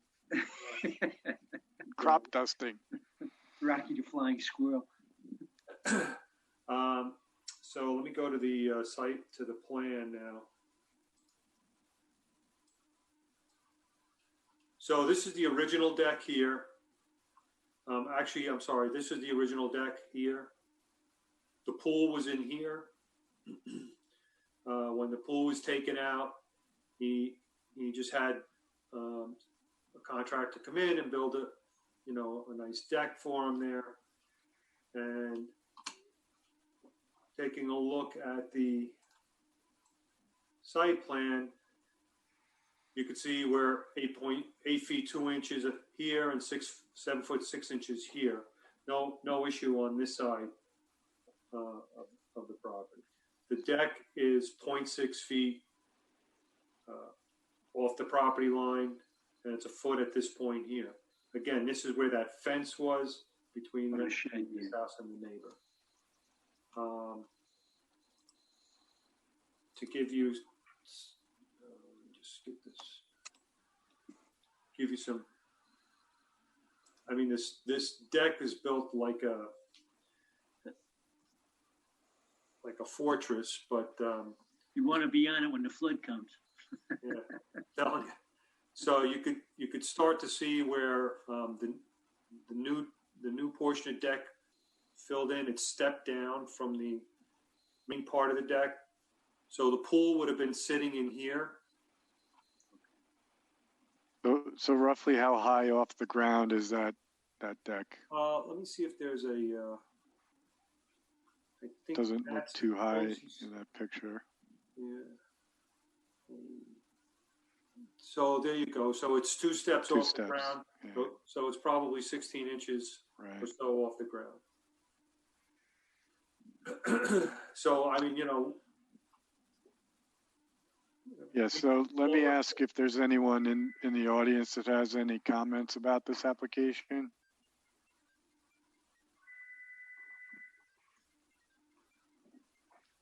Doesn't look like it.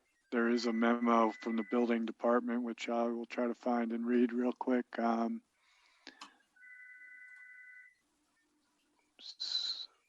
Sorry, I'm scrolling here. Memo from the building department, December 9th. This is an application, as we discussed, inspected the property and have no objections to granting the relief. The applicant will need a building permit for the work. Anyone on the board have any comments on this application? How long has the shed been there? The shed, going back and again, looking at those aerial photos. 2000? Before 2000. Okay. Yeah. I had a question. If that back portion of the deck, the newly installed portion, most recently installed portion, it's only 16 inches off the ground? Oh no, this lower platform is 16 inches. That's another step up, so that would be about 24 inches. And the lower portion, that's this one here. That's this right here. Yeah, but if that is that the offending portion? No, it's this whole edge right here, where we're within 1.5 to 2.5 feet of the set along the whole edge. Yeah. And this higher portion is 24 inches above ground. That's correct. So where the higher portion is, so we're 8 foot 2 inches, so we're over by 1 foot 10 inches, and here we're 7 foot 6 inches, and we're over by 2 foot 6 inches.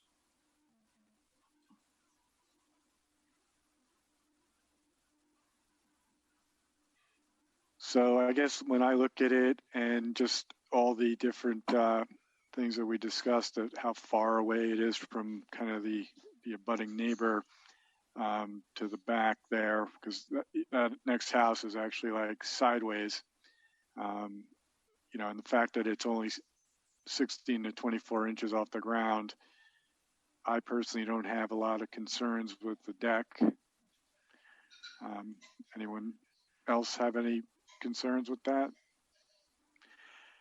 The shed is a little bit different. We had another shed application earlier in the side yard, but when I look at this, considering that Bob just asked how long it's been there, and it's 20 plus years, and the neighbor has a shed in the exact same location. Even closer. Yeah, it's hard to feel that there's a kind of a neighbor to neighbor problem in this situation. So, and we've got no comments from the audience. Yeah. So the fence appears to be that of the neighbor. So he's constructed that fence. Yeah, that's the way it appears. So I'll make a motion to grant both these variances. A side yard setback on a shed of 0.6 where 15 is required, and a rear yard setback. Yeah, but I'm going to have a meeting on Zoom. A rear yard setback of 7.5 where 10 is required. Do I have a second? Second. All in favor? Aye. Aye. So it's granted. For 3 years. Thank you. Merry Christmas to everybody. All right, Joe. Same to you. I miss seeing you guys in person. Okay, Joe. Yes, definitely. Take care. All right, man. Merry Christmas. Merry Christmas. All right, so it looks like we're moving now back over to Sarlo. Is that the only one we have? It's the only one we have left. So it looks like Mike is on board now. So I'm going to turn this over to you, John. Okay, so where we last left off, we didn't open the hearing. We didn't have mailings at the moment, and hopefully we have them by now. And we actually have Mike Grace on the call. Yeah, I was going to drop off the receipts for the mailings this afternoon, but didn't get in there. So I have them. Everything's been mailed out. Actually, he mailed out and I mailed out. So yeah. So Kira, did you get a copy during this call? I do, yeah.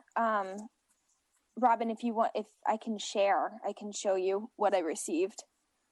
Yeah, Kira, I have a second set, which is much more encompassing than the set that was sent out by Mr. Sarlo. Or do you want to try to share it there, Mike? You know what? I'm not in the office. I'm not. My apologies. I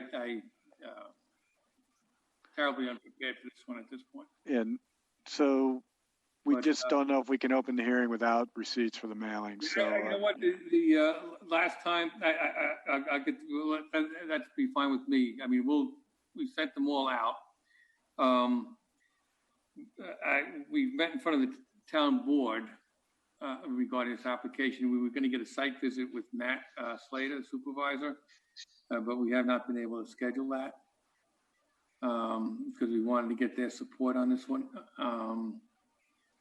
Because quite frankly, yes. So I guess all we're at right now is if we don't have mailings, we'll just adjourn this for a month. I've got no problem with that. Yeah, but you'd have to resend the mailings.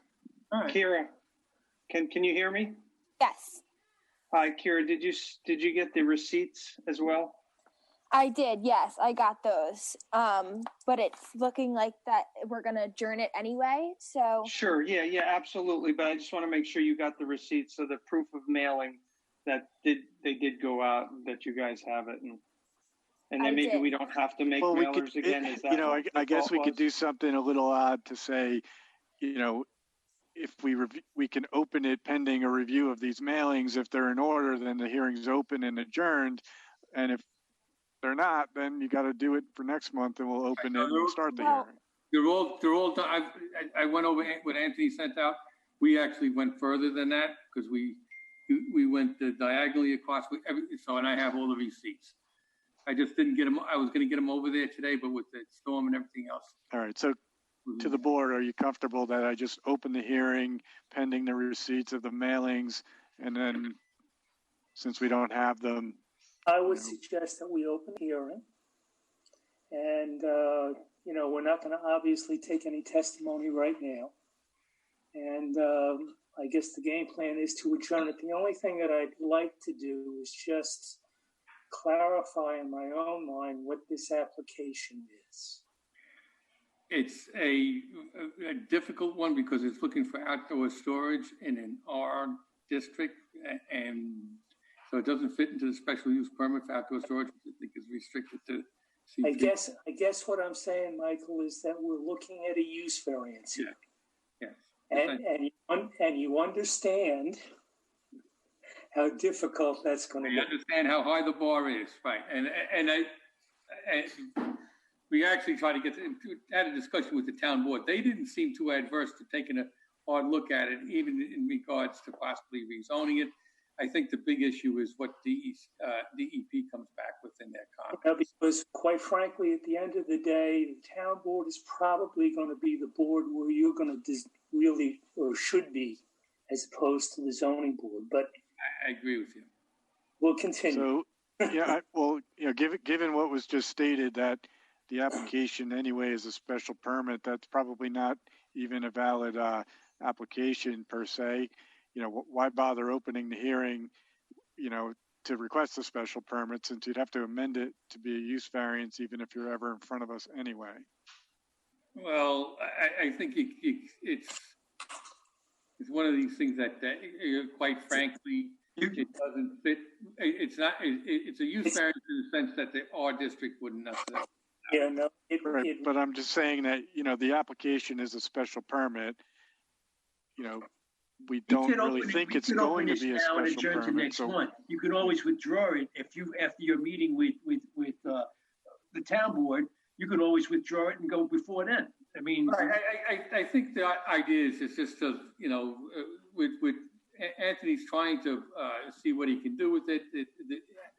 Although it doesn't fit nicely within the box. It doesn't fit at all within the box. It's actually fairly benign. The unfortunate thing is that the standard for use variance doesn't include Bernard. Right. I know what it is.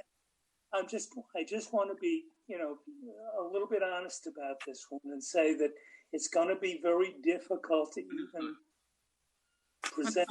Even if I get in front of the town board, I'm still going to have everybody throwing in their own 2 cents anyhow. So yeah.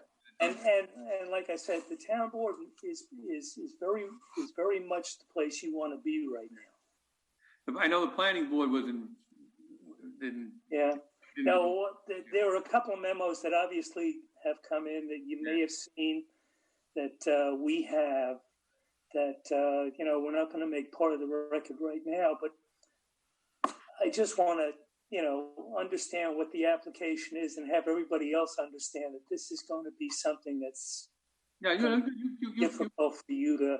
Well, we could open the hearing and read the memos, and then the applicant might have some information to, guide them in where they got to go with this. I think you know about the auto rules, right? You got to satisfy the auto. Kind of understands very well what the criteria for use variance. Exactly. And I don't want. I guess if anybody else is out there that has wanted to comment, I guess reading the memos would be an appropriate thing to do at this point. But I wouldn't want to put you through the exercise. I can read them. Read them. I don't need you to. Yeah, we will. So we won't read them. You can read them and make your own determination of how you want to proceed, based on the fact that we will read them into the record and take them seriously. I don't think you need to do it now unless there's somebody that doesn't look like it. Everyone on the call here is. Then I'll spare you that exercise, and I'll take a look at that, and then we'll have to address it. Bill, I absolutely understand the situation. I understand the nature of the application at this point and the high bar is set for the applicant. However, the application had been made. We want to continue to pursue it to whatever end it may be, and it may actually put us onto a path of where we have to be, which I think is 100% correct, is the town board eventually. But the DEP memo is what we needed to shake that out no matter what. Right. Mm-hmm. Okay. So if we can just adjourn it, we'll see, and we'll see where we are next month. So, it's a little silly, but if we adjourn it right now, then you just have to send out mailings again for next month. Well, I'll provide the proof of mailings to Kira, and you can take. So they were all done. Yeah, if the board's okay, I'll make a motion to open the hearing pending review. We're going to have to get the receipts for the mailings, and then I'll close the hearing. Pending verification of the accuracy of the mailings. Yeah, and I'm confident I have that. Okay, then.